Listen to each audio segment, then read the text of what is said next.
Greetings, dear subscribers and casual listeners of my channel. Movies have an incredible power. They can change the way we perceive history. Any film adaptation, even the most faithful one, is forced to cut, simplify, or alter certain things. And this is especially evident with Harry Potter. Order of the Phoenix is a perfect example, the longest book turned into the shortest movie, and along with the missing pages, entire facets of the main character's personality were lost.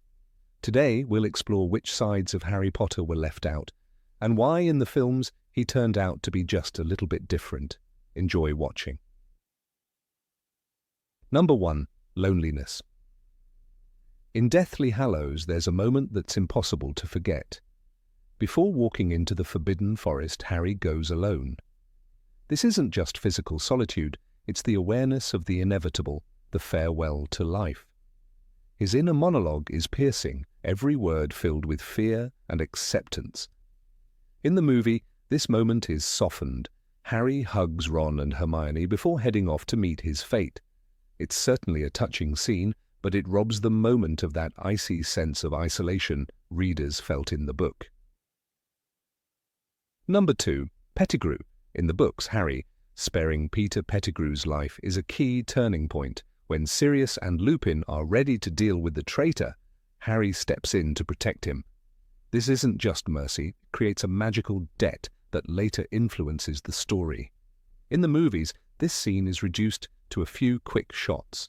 We see Pettigrew exposed, but we don't feel the depth of betrayal or the weight of Harry's decision. Without those details, viewers miss the significance of this act. Number 3. The Dursleys. The book's Dursleys aren't just a strict family. They are people who spent years humiliating, isolating, and depriving Harry of a normal childhood. Rowling describes them in a way that makes readers feel true horror and pity for the boy. In the movies, their role is heavily reduced. Yes, they're still unpleasant, but to a viewer who hasn't read the books, they might seem like merely cold relatives, not the cruel, petty people who shaped Harry's sense of constant rejection.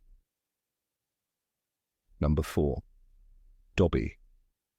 In the films, Dobby appears rarely, mainly due to the cost of CGI at the time. But the books show that Harry and the house elf shared a genuine friendship. Dobby helped Harry in difficult moments, and Harry responded with gifts and kindness.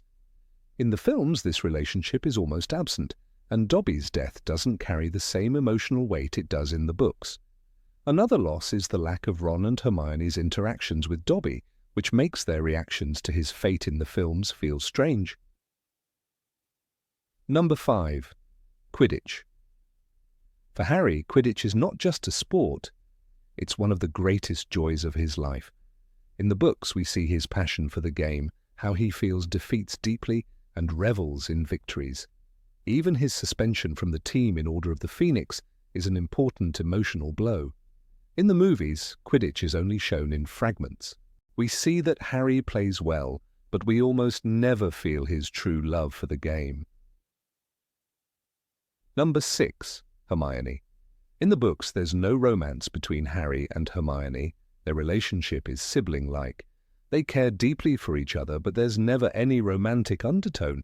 In the movies, however, especially in the first part of Deathly Hallows, certain scenes by the campfire carry a subtle romantic tension.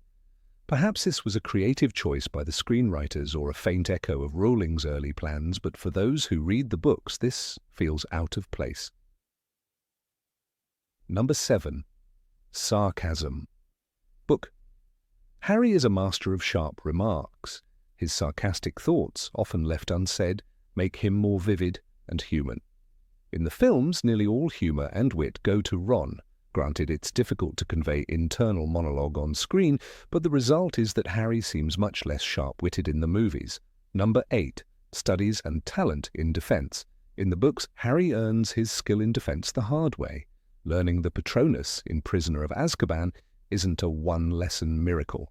Under Lupin's guidance, he fails again and again. It's hopeless, he groans after collapsing from another failed attempt.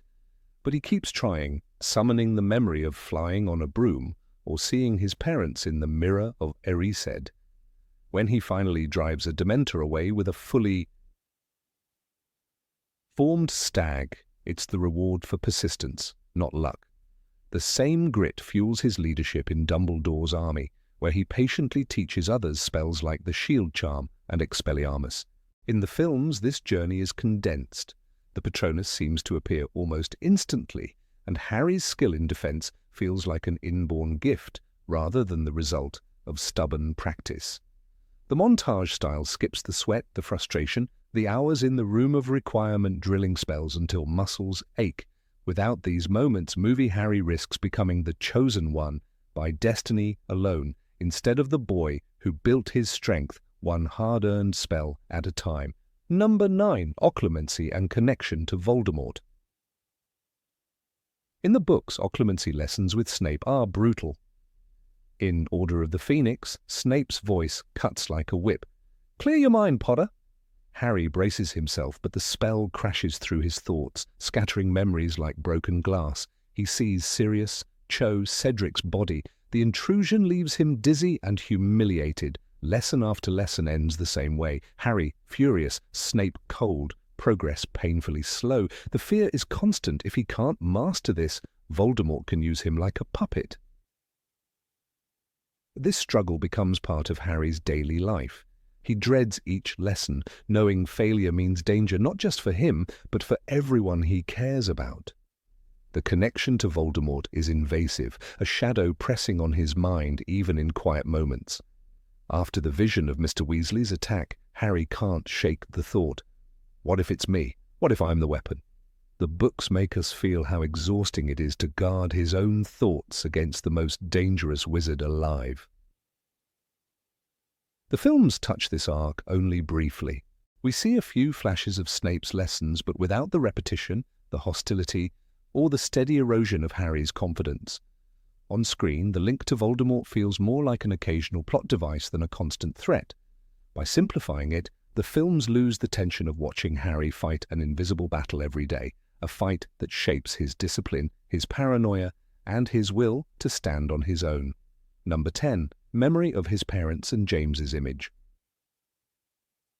In Order of the Phoenix, Harry's image of his father shatters in a single scene. Through Snape's pensive, he watches James at 15 laughing with Sirius as they hex a young Severus for fun. "Leave him alone!" Lily shouts, but James just grins, showing off. Harry feels sick. This isn't the brave, noble father he's imagined from stories. It's a bully. The discovery unsettles him for weeks, leaving him unsure of what parts of James he wants to carry forward. This complexity deepens Harry's character. He doesn't stop loving his father, but he starts seeing him as a real person, someone capable of cruelty as well as kindness. It's a painful kind of growing up, the realization that our heroes have flaws. Rowling lets us sit in Harry's discomfort, watching him wrestle with the idea that being good isn't about being perfect. In the films, this pivotal moment is softened. The flashback to James humiliating Snape is shorter, less raw. There's no extended aftermath where Harry avoids eye contact with people, lost in thought about what he saw. On screen, James remains largely the charming figure from old photographs, a symbol rather than a complicated man.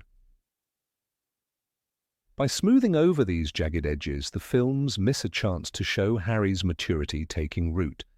In the books, his eventual pride in being James's son comes not from blind worship, but from accepting the whole truth. He chooses to honor the best parts of his father while learning from the worst.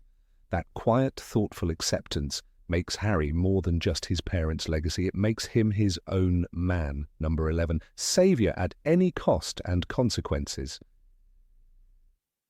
In the books, saving people always costs Harry something. In Order of the Phoenix, his desperate attempt to rescue Sirius from the Department of Mysteries ends in disaster. Sirius falls through the veil. The moment shatters Harry. "It's my fault," he says over and over, refusing comfort. The guilt lingers for months. He replays every decision, how he believed the vision, how he led his friends into danger.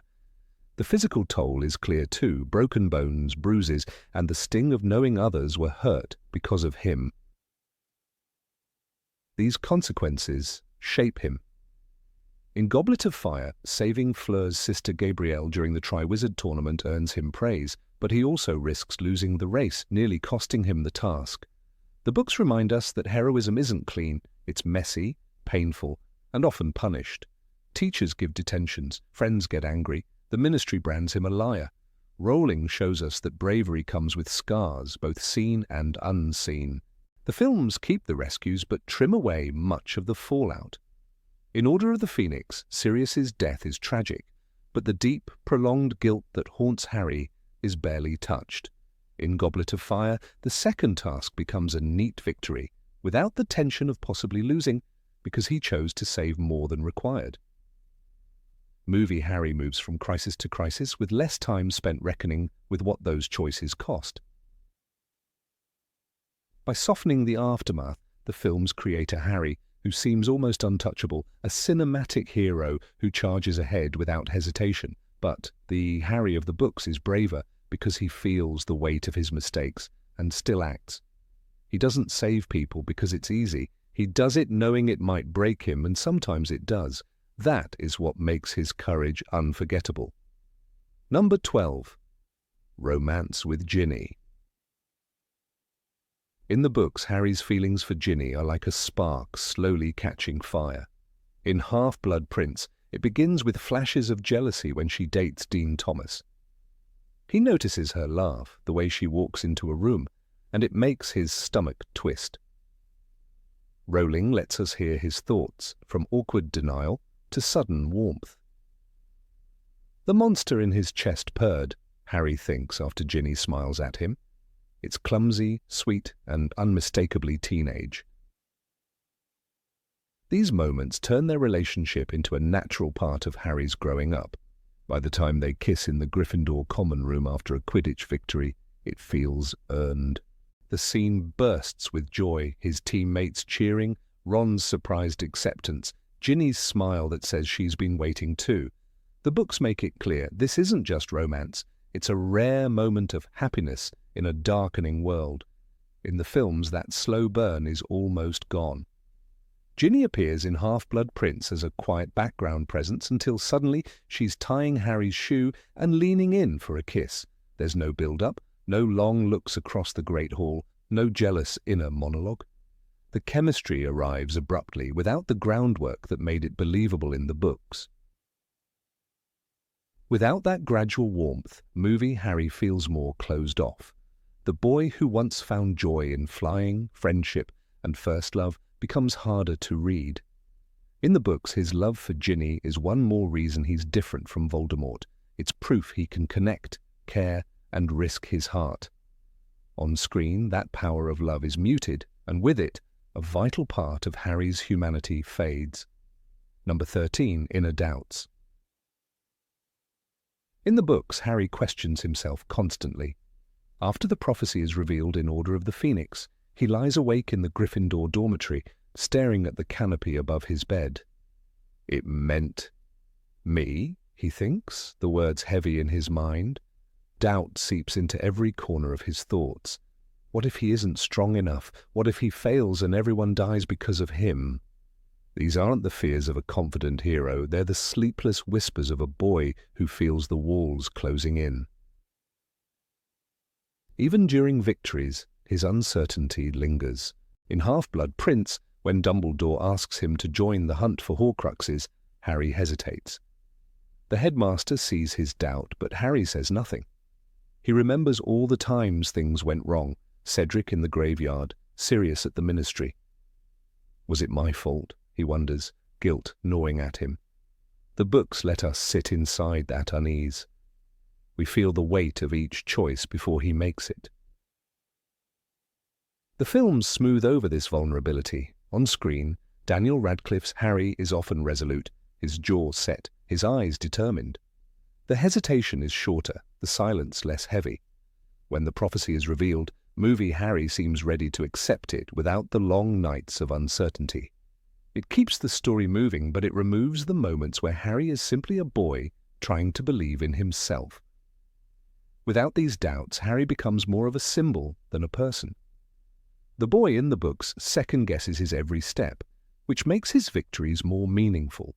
He wins not because he was certain from the start, but because he learned to act despite the fear. That quiet, unsteady courage is harder to capture on film, but it's what makes Harry so painfully human on the page. Number 14. Anger and stubbornness. In Order of the Phoenix, Harry Potter is far from the calm, composed hero the films sometimes make him out to be. He spends much of that year simmering with frustration, snapping at Ron and Hermione, and clashing with Dumbledore. One of the most telling moments comes in the Gryffindor common room when he shouts, "You don't know how it feels! Your parents are dead! You have no family!" His words hit Ron like a slap. It's cruel, unfiltered anger, the kind that makes Harry instantly regret what he said, yet can't take back. In the book, we sit inside his head, feeling the storm rage within him, a mixture of grief, fear, and the unbearable weight of prophecy. That raw, unpolished side is largely missing in the films. The screen version of Harry rarely explodes at his friends. His temper is muted, his bitterness softened. For example, the cinematic Harry barely challenges Dumbledore until their tense meeting after Sirius's death, whereas in the book, their arguments happen much earlier and with greater force. The result is a version of Harry that seems more patient, almost too mature for his age, as if the messy emotions of being 15 have been ironed out to make him easier to watch. This change matters because it alters how we see him grow. In the books, Harry's anger is a flaw that he wrestles with. It drives him to act rashly, like charging into the Department of Mysteries based on incomplete information. That mistake costs Sirius his life. We see a chain of cause and effect, the burst of temper, the reckless decision, the terrible consequence. Without those outbursts, the film's Harry feels less responsible for what happens, and his eventual maturity in the final book loses some of its weight. By softening these moments, the films remove a key part of his humanity. In the books, Harry isn't just the chosen one. He's a teenager who makes bad calls, says the wrong thing, and lets anger cloud his judgment.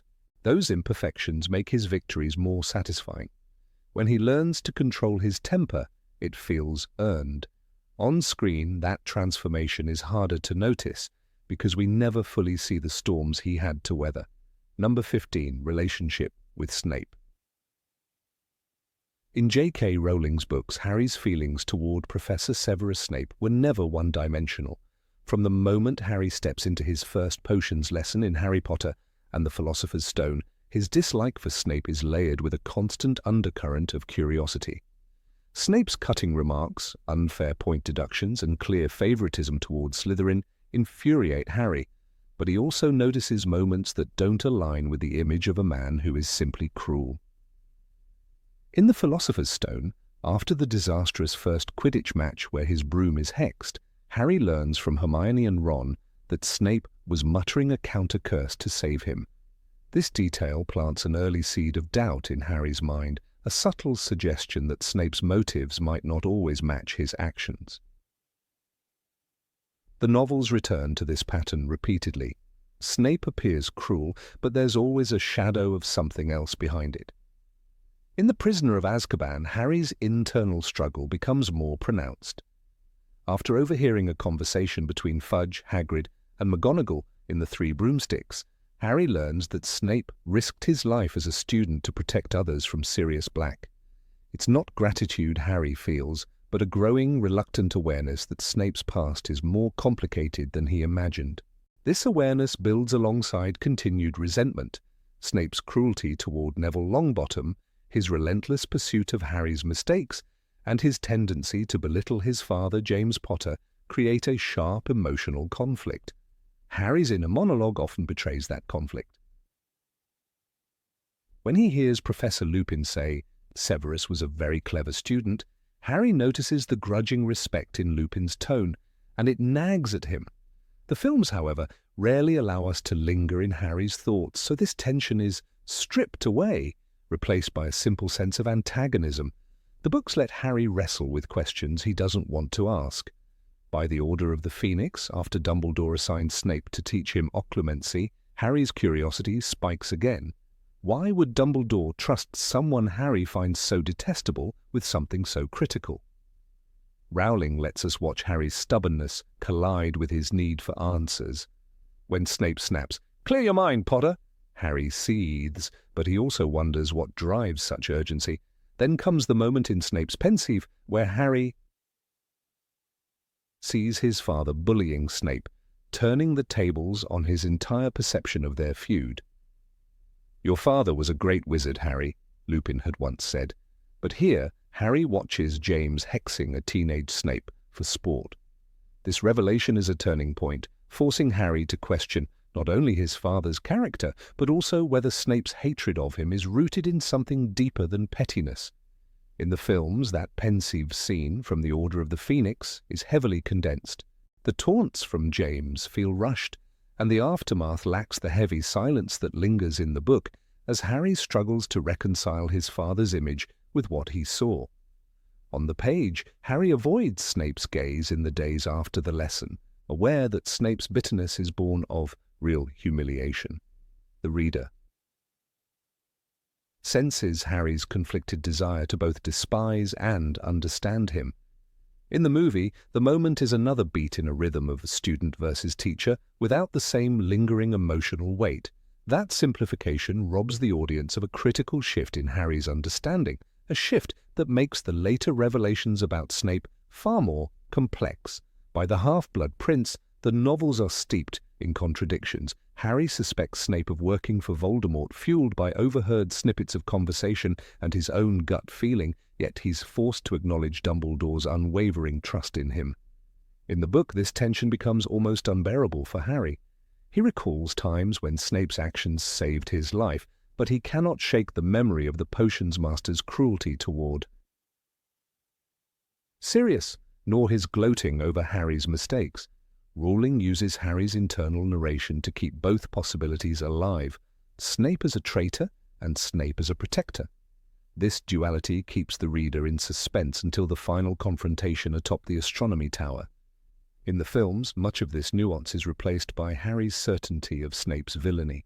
Without the breadcrumb trail of doubts, the eventual revelation of Snape's true loyalty feels like a dramatic twist, rather than the painful resolution of a long, tangled emotional journey. One of the most striking differences is how the books handle Dumbledore's trust. In The Half-Blood Prince, Harry asks point-blank why Dumbledore trusts Snape, and Dumbledore replies that Snape's remorse for past actions is the strongest shield anyone can have. This moment is brief in the films, and the gravity of Dumbledore's conviction doesn't resonate in the same way. In the novel, Harry turns this phrase over in his mind, torn between believing his mentor and holding on to his own suspicions. The films streamline this conflict, portraying Harry as more stubbornly certain of Snape's guilt, which makes the eventual redemption arc feel abrupt. The culmination in The Deathly Hallows is where the novel's slow burn truly pays off. Harry's journey through Snape's memories, learning of his love for Lily Potter, his disgust at Voldemort's plan to kill her, his role as a double agent, is devastating because it resolves years of inner conflict. Harry recalls every moment of doubt, every fragment of kindness buried in hostility, and realizes he had been glimpsing the truth all along. "Look at me!" Snape's final request echoes in Harry's mind, and the reader feels the weight of all the times Harry had been trying, and failing, to see him clearly. In the books, this moment lands with full force, because the groundwork was laid in every earlier volume. Number 16, Suspicious Nature. In the pages of J.K. Rowling's books, Harry Potter is rarely just a passive participant in the story's unfolding. His journey is as much about surviving the dangers of Voldemort's world as it is about navigating the constant uncertainty of whom to trust. From his very first year at Hogwarts, suspicion becomes an almost instinctive part of Harry's character. When he meets Professor Quirrell, his twitchy manner and evasive answers set off quiet alarm bells in Harry's mind. Harry spends much of the year convinced that Quirrell is working for Voldemort, and though he misplaces the primary blame on Severus Snape, the underlying truth is that his mistrust has merit. This cautious edge gives the boy wizard a detective-like presence, making him an active seeker of truth rather than a simple receiver of it. One of the clearest examples of this is in Harry Potter and the Prisoner of Azkaban. When Harry overhears Cornelius Fudge, Madame Rosmerta, Professor McGonagall, and Hagrid discussing Sirius Black, he pieces together fragments of overheard conversation, Black's a murderer, best friends with your parents, and begins connecting them to the strange events surrounding him. His suspicion grows not out of blind fear, but from calculated observation. He studies Lupin's reactions, the way the professor hesitates before explaining his connection to James Potter, and even entertains the idea that Lupin might be in league with Sirius. This isn't the impulsive boy from the films waiting for the plot to sweep him along. This is a young investigator gathering clues, weighing them, and holding on to doubts until the truth emerges. The novels frequently highlight Harry's tendency to misread situations, but even these misjudgments reveal his deeper attentiveness. In Harry Potter and the Goblet of Fire, he becomes convinced that Barty Crouch Sr. is hiding something when the man behaves erratically during the Triwizard Tournament. Later, his suspicions shift to the erratic behavior of Professor Snape after he spots him meeting with Igor Karkaroff. These conclusions are often wrong in their specifics, but the process is important. Harry is looking, thinking, questioning motives. In the films, many of these investigative threads vanish, replaced by quick flashes of realization, or worse, by other characters doing the thinking for him. Perhaps the most telling loss is in Harry Potter and the Order of the Phoenix. In the book, Harry spends long stretches of the story dissecting every action of Dolores Umbridge. He watches the way she inserts herself into Hogwarts life, appointing herself to committees and subtly undermining Dumbledore. Harry is suspicious from the moment she interrupts Dumbledore's speech, noting the little cough and the simpering smile as warning signs. His growing distrust shapes his decisions, refusing to give her any leverage, keeping Dumbledore's army a tightly held secret, and recognizing that every interaction with her is a calculated move. In the film, Umbridge's threat is presented mainly through visual cues and sudden edicts, with Harry responding in bursts of defiance rather than building a long-term strategy against her. Even Harry's relationships with friends and allies are not immune to his suspicion in the books.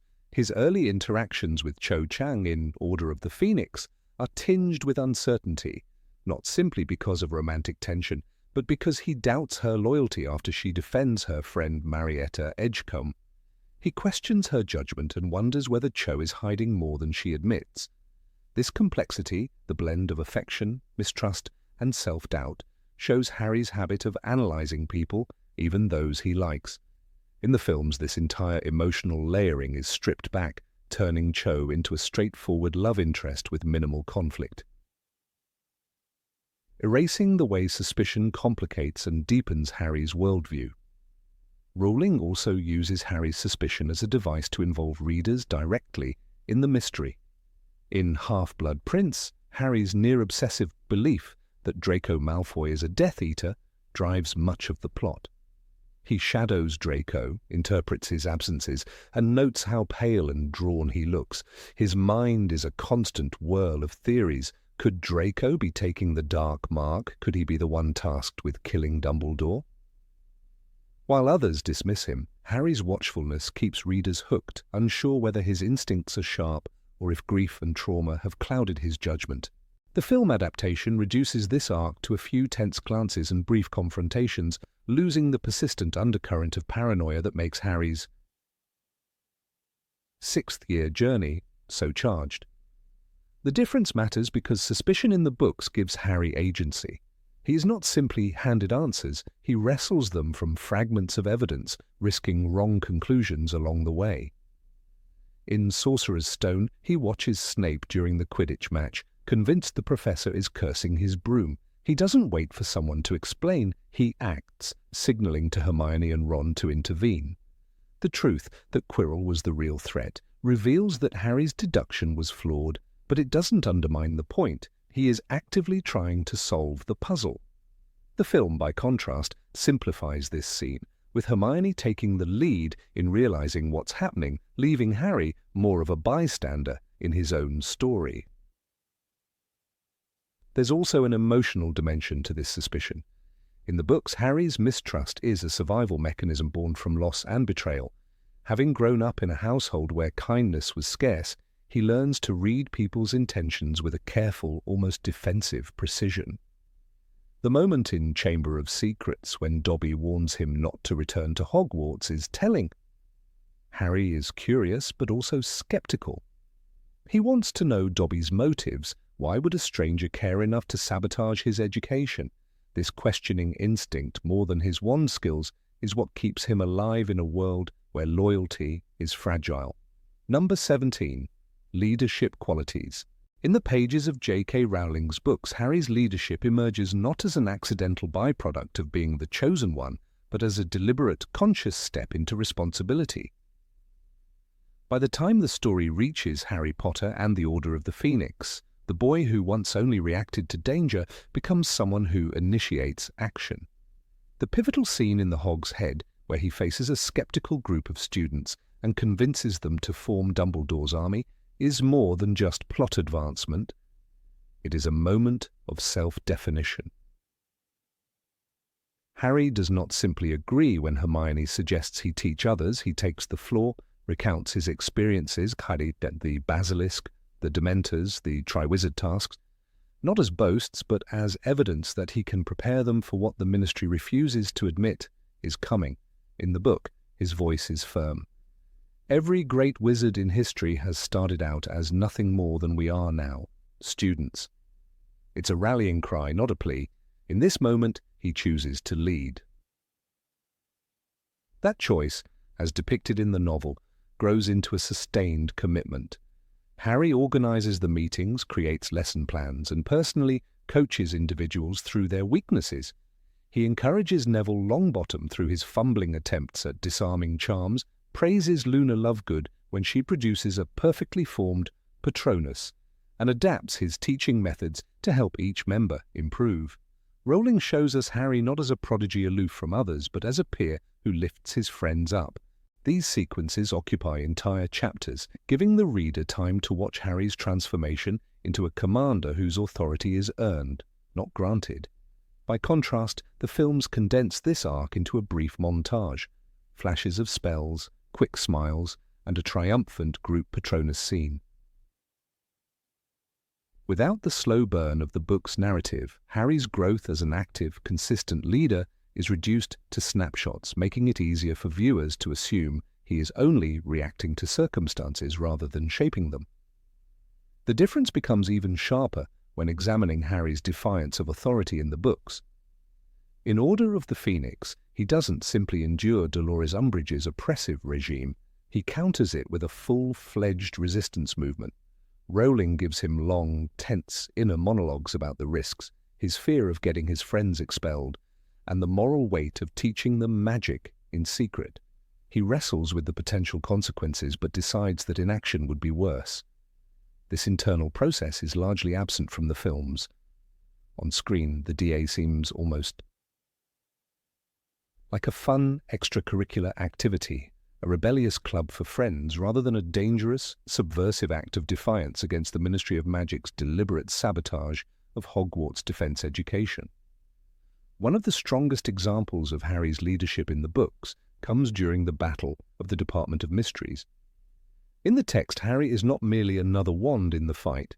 He gives orders under fire, calling out to Ginny to stay with Luna when she's injured, urging Neville to continue even when his nose is broken, and making split-second decisions to protect the group.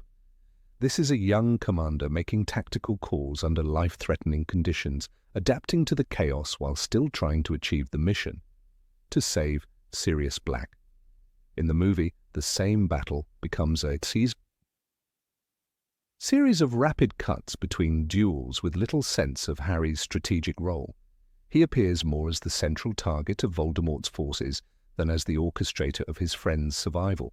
Harry's ability to inspire loyalty in the books is tied directly to this active leadership. The trust that characters like Neville, Luna, and Ginny place in him is not blind faith. It's built on weeks of shared training, encouragement, and mutual respect.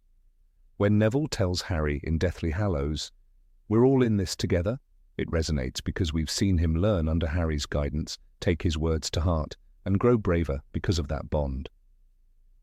In the films, the emotional impact of such loyalty relies on the audience's general sense of the group's friendship rather than the detailed, earned trust shown on the page.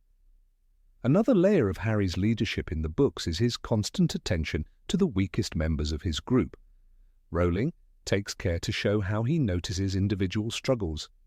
When Cho Chang's hands shake during practice, Harry quietly corrects her stance without embarrassing her. When Seamus Finnegan arrives late after resisting for weeks, Harry greets him without resentment, understanding the courage it took for him to join. These human touches make him not just a teacher, but a leader who sees the value of each person. In the films, such nuances are barely visible, buried beneath the brisk pace of montage sequences. The book version of Harry also understands the symbolic power of leadership. In Half-Blood Prince, though Dumbledore's army is no longer active, Harry carries himself as someone the younger students look to for cues.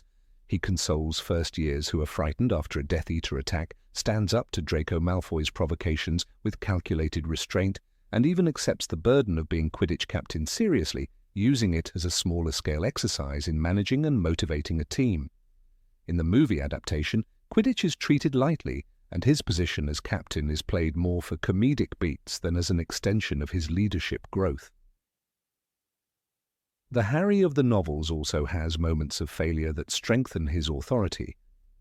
After Sirius's death, he confronts his own mistakes, his misinterpretation of the vision, his impulsive decision to act without verifying the truth, and acknowledges to himself how others paid for those choices. Rowling allows Harry to grieve and to resolve to lead more wisely. This self-awareness deepens the authenticity of his leadership. He is not infallible, and the students who follow him know that. The films move quickly past this reckoning, focusing instead on the broader grief and rage without the introspection that shapes Harry into a more measured leader in Half-Blood Prince and Deathly Hallows. Number 18. Attitude towards money. In J.K. Rowling's books, Harry Potter's relationship with money is one of the subtle but defining aspects of his character. When Hagrid first leads him through the snowy white marble halls of Gringotts in the Philosopher's Stone and unlocks the small vault his parents left for him, Harry is stunned to see the pile of gold galleons, silver sickles, and bronze nuts glittering in the torchlight. This is the moment when, after years of wearing Dudley's oversized cast-offs and being treated as a burden, Harry realizes he will never have to depend on the Dursleys again for necessities. Yet instead of turning this unexpected fortune into an excuse for indulgence, he treats it as a quiet assurance of independence. Rowling writes that Harry felt as though he'd just been handed the key to a different life. The gold becomes a tool for freedom, not vanity. The books show time and again that Harry's spending habits are guided by generosity rather than personal extravagance.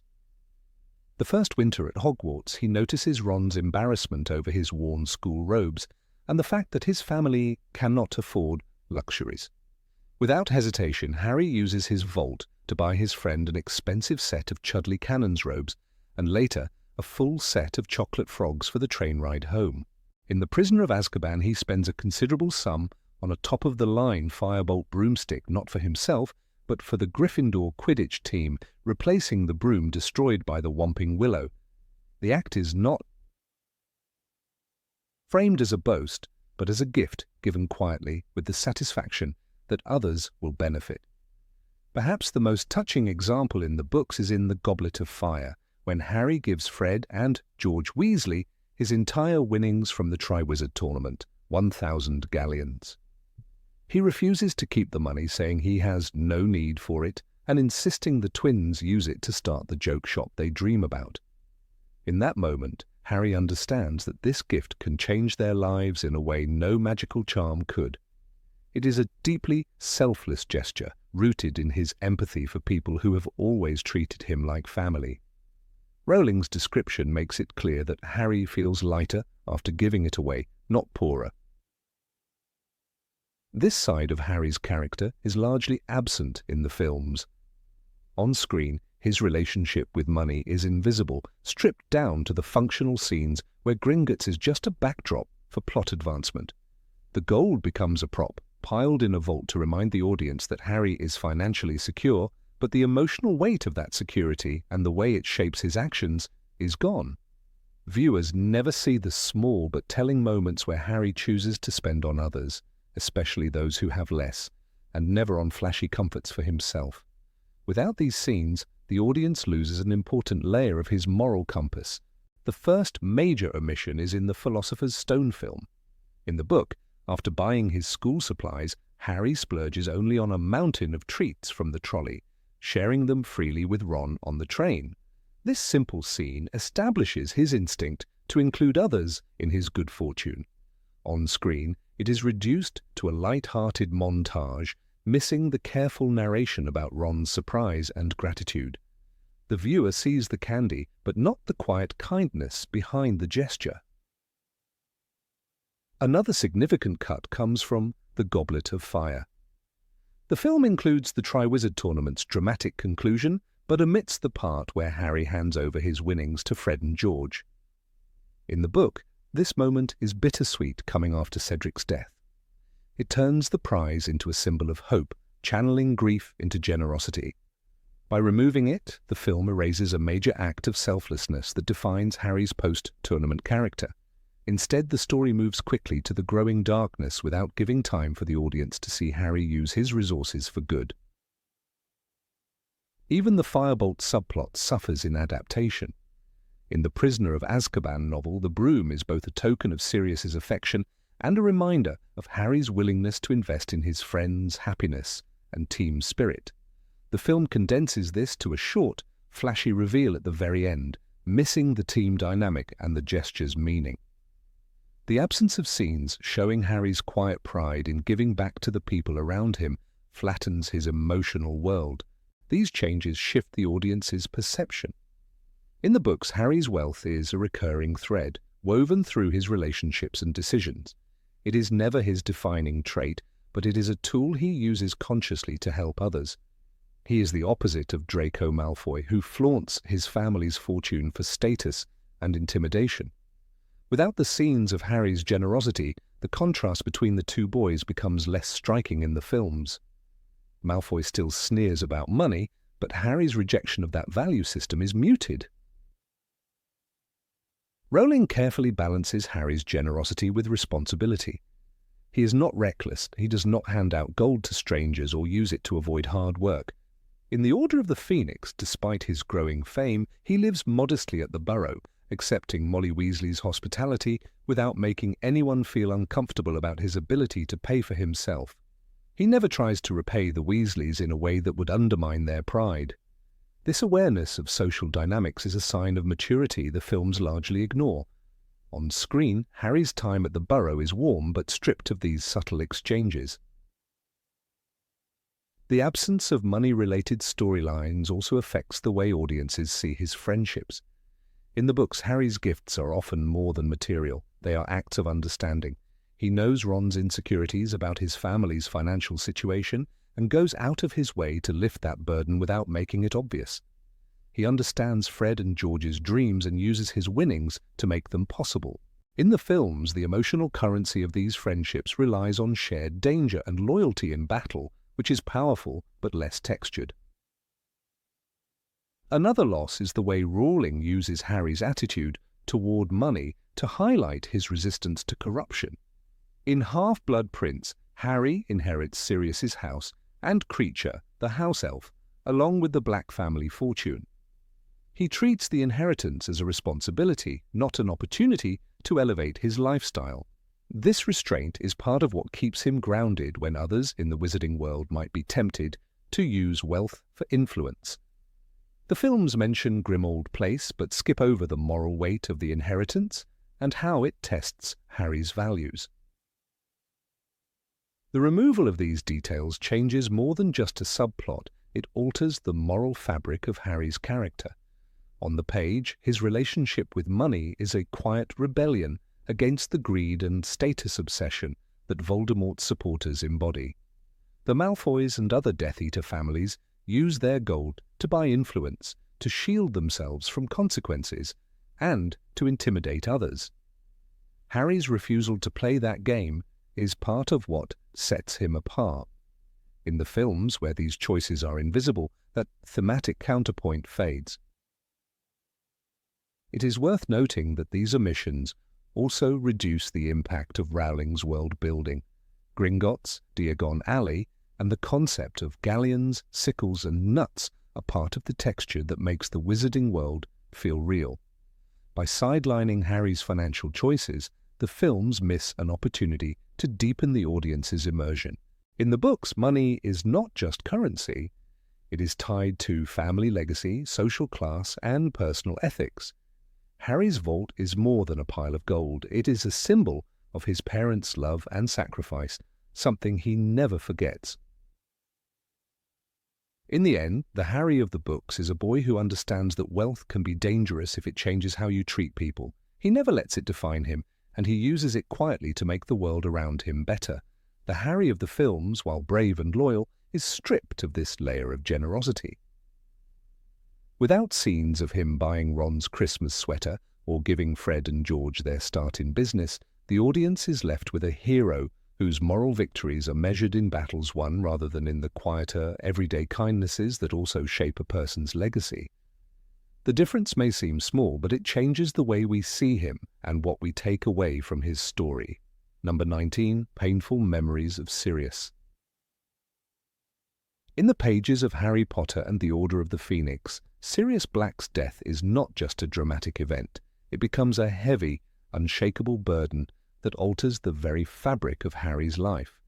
Rowling writes Harry's grief with an unflinching intimacy, pulling the reader deep into the rawness of his loss. The book lingers in the aftermath, showing a boy unable to escape the shadow of that moment in the Department of Mysteries. It was his fault, all his fault, if he had only closed his mind to Voldemort. The guilt sinks into Harry's thoughts like a stone at the bottom of a lake. It does not pass with the turning of a page. Weeks later, it is still there, changing his tone, his reactions, the way he sees the world. In the novels, Sirius's absence is a wound that refuses to close. The book makes it painfully clear that Sirius was more than a guardian to Harry. He was the living proof that Harry belonged to a family, however unconventional. Every letter Sirius sent, every rebellious grin, every fire-lit conversation in the Gryffindor common room was a reminder that Harry had someone who wanted him, who saw him as more than the boy who lived. Losing him strips Harry of that fragile sense of belonging. Rowling returns to Sirius again and again through Harry's thoughts, embedding him in the boy's memories of warmth and defiance against the coldness of the world. Even months later, Harry finds his mind drifting back to the sound of Sirius's laugh or the way his eyes lit up when they talked about James. These flashes of memory cut deep because they are almost always followed by the same aching realization he will never hear that laugh again. This emotional depth is where the films falter. In Harry Potter and the Order of the Phoenix film, Sirius's death is staged with visual shock, a swift duel, a curse, a moment of stunned silence as Bellatrix Lestrange disappears into the shadows. The grief on Harry's face is there, raw and immediate. Yet, after a few brief shots, the story moves on. By the next scenes, Harry appears more determined than broken, as though grief has transformed cleanly into resolve in a matter of minutes. The camera doesn't return to the private moments of loss. The silences, the sleepless nights, the way grief makes the air feel heavier. Without those details, the long shadow Sirius casts in the books is shortened into a passing storm in the films. Rowling uses Sirius's absence in the 6th book, Harry Potter, and the half-blood prince as a constant presence in Harry's mind. When Harry sees the empty seat at the kitchen table at the Burrow, or hears Remus Lupin speak with that guarded sadness, Sirius's name rises like an unspoken truth between them. It was like a cold, hard stone lodged in his chest, Rowling writes, and that stone never leaves. This ongoing grief shapes Harry's decisions. His mistrust of authority figures deepens because Sirius's death was the direct result of being misled. His bond with Dumbledore fractures, and his longing for family becomes sharper, more desperate. In the novels, this is not just mourning, it is a slow, grinding transformation of Harry's worldview. In contrast, the films give Harry moments of sadness, but not the slow erosion of innocence that grief brings. In Half-Blood Prince on screen, Sirius is barely mentioned. There is no lingering on the way Grimmauld Place feels like a haunted shell, no quick flashes of Harry catching sight of something, a coat, a chair, a flicker in the fireplace, and feeling the twist of loss. The film's narrative hurries forward, using Sirius's death as a motivator for the battle ahead, rather than an open wound that bleeds into every corner of Harry's life. One of the most powerful book moments that the films skip is the mirror shard. In Order of the Phoenix, Sirius gives Harry a two-way mirror for private communication. Harry forgets about it until after Sirius's death, when he finds it crushed and useless at the bottom of his trunk. In Half-Blood Prince, he begins carrying a fragment of it, hoping against hope that he might see Sirius's face again. This small act, irrational, impossible, but deeply human, shows a boy still bargaining with loss, unwilling to accept the permanence of death. It's an intimate piece of grief that the films entirely omit, and without it viewers never see how Harry's heart clings to what's gone. Another absence in the films is Harry's anger. Rowling doesn't shy away from showing grief's ugliness. In the book, Harry lashes out at Dumbledore's office, smashing delicate instruments, shouting accusations, unable to control the storm inside him. "I don't want to be human," he cries at one point, hating the pain that comes with caring. It's not a dignified grief, it's messy, consuming and real. This rage isn't simply about Sirius's death, but about the way the world keeps taking from him. In the film, this scene is muted, and without the full eruption, the viewer never feels how much Sirius's loss changes Harry's relationship with his own emotions. Rowling also uses Sirius's death to deepen Harry's connection to Remus Lupin. In the books, their shared loss creates a quiet solidarity. They are both survivors of the Marauders, both carrying the ghost of James Potter in their memories, both left with empty spaces where Sirius once stood. When Lupin tells Harry, "The ones who love us never really leave us," it is not a throwaway comfort, it's a truth he is clinging to as much as Harry. In the films, their bond remains cordial but never seems to grow out of shared grief. Without that subtle shift, the films miss the chance to show how loss can forge new, fragile ties between those left behind. There is also the matter of the prophecy. In the book, when Harry learns the full contents of Trelawney's prophecy, that neither can live while the other survives, the knowledge is poisoned by the timing. If he had known sooner, he thinks, maybe Sirius would still be alive.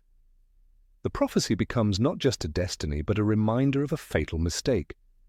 That layering of guilt and fate is central to Harry's 6th year in the novels.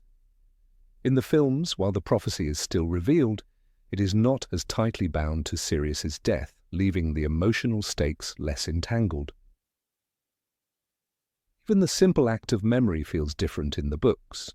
Rowling gives Harry moments when Sirius's image appears unbidden, a flash of him laughing on the platform at King's Cross, the warmth of his hand on Harry's shoulder, the way he said, "Well done, James," by mistake in a duel.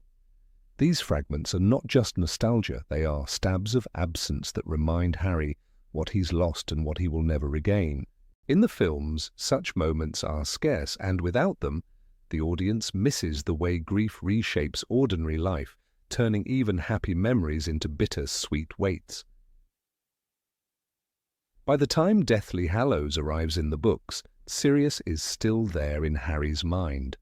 When Harry walks to the forest to face Voldemort, he summons the figures he's lost, his parents, Lupin, and Sirius. Sirius's presence in that final walk is not simply symbolic, it's the culmination of years of carrying him in his heart. The man Harry lost in the Ministry is still guiding him, still part of his courage in the films. This moment is brief and understated, another instance where the depth of the relationship is left to the viewer's imagination rather than being built through the narrative. The omission of these long-term ripples changes how viewers perceive Harry. In the books, grief becomes one of his defining traits. He learns to live with it, to let it shape his decisions, to find strength in the people he's lost without letting go of the pain entirely. In the films, grief is more of a narrative beat, a dramatic rise and fall in the story arc, rather than a constant companion. Without the slow burn of loss, Harry's growth in the later books feels different on screen, less rooted in the cost of the war. Rowling's treatment of Sirius's death is also a reflection of her broader theme, that love makes people vulnerable to pain, but that vulnerability is also what gives life meaning. Sirius represents freedom, rebellion, and the possibility of a different life for Harry. Losing him is not just losing a person, it is losing a dream. In the novels, Harry carries both the pain of that loss and the drive to honor it. The films, in streamlining the story, reduce that theme to a flicker rather than a steady flame. The difference is not about the presence or absence of emotion, it's about duration and weight. A viewer of the films sees Harry sad, even devastated, but a reader of the books walks beside him through the weeks and months afterward, feeling the heaviness in every step. That difference is why book readers often describe Sirius's death as one of the defining moments of the series, while film viewers may recall it as a single scene of tragedy. The books make grief part of Harry's identity. The films make it a moment in his journey. Do you want me to also prepare a shorter, punchier version of this text for a YouTube voiceover so it keeps the emotional weight but works in under 8 minutes? That could make it more gripping for a video audience. Number 20. Relationship with Malfoy. In the books, the first real clash between Harry Potter and Draco Malfoy at Hogwarts is not simply about childish insults. From the moment Malfoy offers his hand in Harry Potter and the Philosopher's Stone, and Harry refuses, the two boys are locked into a rivalry defined as much by pride and social background as by moral alignment. Malfoy's haughty introduction, his casual insult to Ron Weasley, and his thinly veiled contempt for anyone outside his pure-blood ideals instantly set him as a foil to Harry. Yet the books take this further, showing Harry not merely disliking Draco but actively trying to read his motives, filing away each sneer and calculated slight for later consideration. This is not an empty rivalry, it is a contest layered with suspicion and a need to anticipate each other's moves. By Harry Potter and the Chamber of Secrets, this suspicion deepens. When the attacks on Muggle-born students begin, Harry's thoughts almost immediately turn to Malfoy as a likely culprit. The Slytherin's public delight in the terror spreading through the school, his boasts about the last time the chamber was opened, and his father's well-known sympathies for Voldemort make him a prime suspect in Harry's mind. In the book, this is not a fleeting guess, but an obsession that leads to the Polyjuice potion plot. Harry spends weeks working with Ron and Hermione to impersonate Slytherins, determined to catch Malfoy admitting guilt. The fact that Malfoy turns out to be innocent of this particular crime does not erase Harry's conviction that Draco is dangerous. It merely makes him more cautious in future accusations. The rivalry becomes more tangled in Harry Potter and the Prisoner of Azkaban when the Hippogriff incident cements Malfoy's role as an antagonist willing to manipulate authority. After his injury in care of magical creatures, Malfoy uses every ounce of influence to have Buckbeak executed, gloating to Harry in ways meant to cause maximum irritation. The books capture Harry's growing awareness that Malfoy's power comes not from his magical skill, but from his ability to twist rules and play victim. This awareness adds another dimension to Harry's animosity. It's not only about bravery versus cowardice, but about the ethics of wielding. Influence. Harry Potter and the Goblet of Fire adds another layer when Draco's taunts shift into more dangerous territory. In the books, his use of the Potter Stinks badges and willingness to spread Rita Skeeter's lies reveal a knack for psychological warfare. Harry doesn't just see a bully, he sees someone who understands how to plant seeds of doubt, someone capable of tarnishing reputations without casting a single curse. This kind of malice doesn't show in their brief movie interactions, but on the page, it's clear Harry respects Malfoy's cunning even as he despises it. By Harry Potter and the Order of the Phoenix, the stakes are higher. Malfoy's appointment as a Slytherin prefect grants him a taste of authority, and he uses it to harass Dumbledore's army. In the novel, there is a chilling detail. Malfoy is among those who try to physically restrain Harry in Umbridge's office, making it clear that he is no longer just a schoolyard rival, but a willing participant in suppressing dissent. Harry's thoughts reflect an understanding that Malfoy's loyalties are now firmly tied to forces outside Hogwarts, and this hardens the wall between them. Still, in the back of Harry's mind, there is an unspoken recognition that Draco is a product of his upbringing, moulded by Lucius Malfoy's ideology. It is in Harry Potter and the Half-Blood Prince that the relationship becomes something more complex. The book devotes entire passages to Harry's obsession with Malfoy's activities, convinced that he has become a Death Eater. Harry notes small details others overlook: Malfoy's pale, strained face, his absences from meals, the way he avoids eye contact. What begins as suspicion turns into something uncomfortably close to empathy. The moment Harry overhears Malfoy crying in the bathroom, "I can't do it, I can't, it'll kill me," is a turning point. In the book, Harry doesn't gloat at this vulnerability. Instead, he is momentarily shaken, confronted with the fact that his rival is under unbearable pressure. This moment of recognition never makes it into the films with the same weight, robbing the audience of seeing Harry's enemy as a boy caught in a no-win situation. The bathroom duel that follows is brutal, and yet in the novel, it's laced with regret. When Harry casts Sectum Sempra and sees the result, the blood pouring from Malfoy's wounds, he is horrified. The text makes it clear that this is not the victory he wanted. It's a miscalculation, born from anger and fear. Harry waits anxiously as Snape heals Draco. And although their enmity remains, there is a silent acknowledgement that the line between them has blurred. The films show the fight, but strip away much of this internal conflict, presenting it as just another clash rather than a moral crossroads. Even in Harry Potter and the Deathly Hallows, when survival overshadows old rivalries, the books allow subtle nods to this complicated dynamic. During the Battle of Hogwarts, Harry saves Draco's life, twice. The first time, when the Fiendfire threatens to consume the Room of Requirement, Harry hauls Draco and Goyle to safety. The second time, as the chaos unfolds, Harry again ensures Draco is not left behind. The books make it clear that this is not out of affection, but out of principle. Harry refuses to let someone die when he can prevent it. These rescues are small acts, but they close a long arc of mutual recognition. Harry has seen Draco at his worst and at his most vulnerable, and in the end, he chooses mercy. The key difference in the books is that Harry's thoughts about Draco are never static. They evolve from disdain to suspicion, from suspicion to grudging understanding, and finally to a kind of distant respect. In the films, their interactions often default to quick jabs or physical confrontations, which reduces the relationship to a flat rivalry. Viewers miss the slow burn of Harry's shifting perspective, the way he is forced to reconcile the idea of Draco as an enemy with the reality of Draco as a flawed, frightened human being. One striking omission in the films is the constant mental presence Draco holds in Harry's 6th year.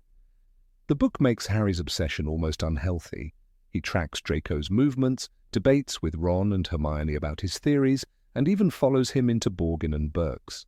This investigative thread keeps Draco at the forefront of the narrative, turning their dynamic into a personal subplot that mirrors the larger war. Without this, the films lose much of the tension that makes their later encounters feel earned. Another lost nuance is how Harry interprets Draco's silences. In the books, he notices when Draco chooses not to answer certain questions, when his insults lack their usual bite, and when his eyes flicker with something like fear. These small observations shape Harry's approach, making him less reckless and more strategic in dealing with his rival. The films rarely pause long enough for these subtleties, favoring spectacle over the slow unraveling of character motives. The gradual recognition of shared burdens is perhaps the most human element in their story.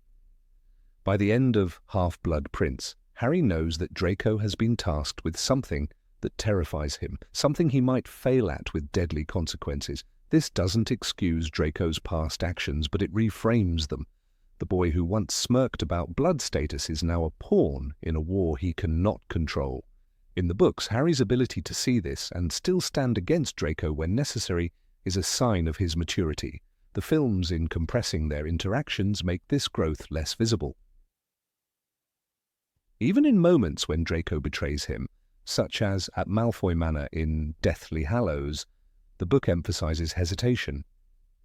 Draco doesn't immediately identify Harry to the Death Eaters, buying him precious moments.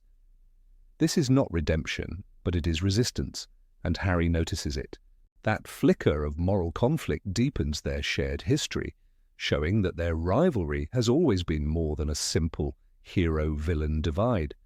The films acknowledge this scene but play it with less emphasis on Draco's internal struggle, making it easier to miss the weight of the choice. In the end, the books give us a portrait of two boys shaped by opposing worlds, each forced to confront the humanity in the other. Harry's feelings toward Draco are a shifting spectrum, and this evolution is one of the quiet triumphs of J.K. Rowling's character work. By reducing their relationship to sharp one-liners and a handful of duels, the films lose the slow, uneasy dance between suspicion and empathy that makes their rivalry compelling.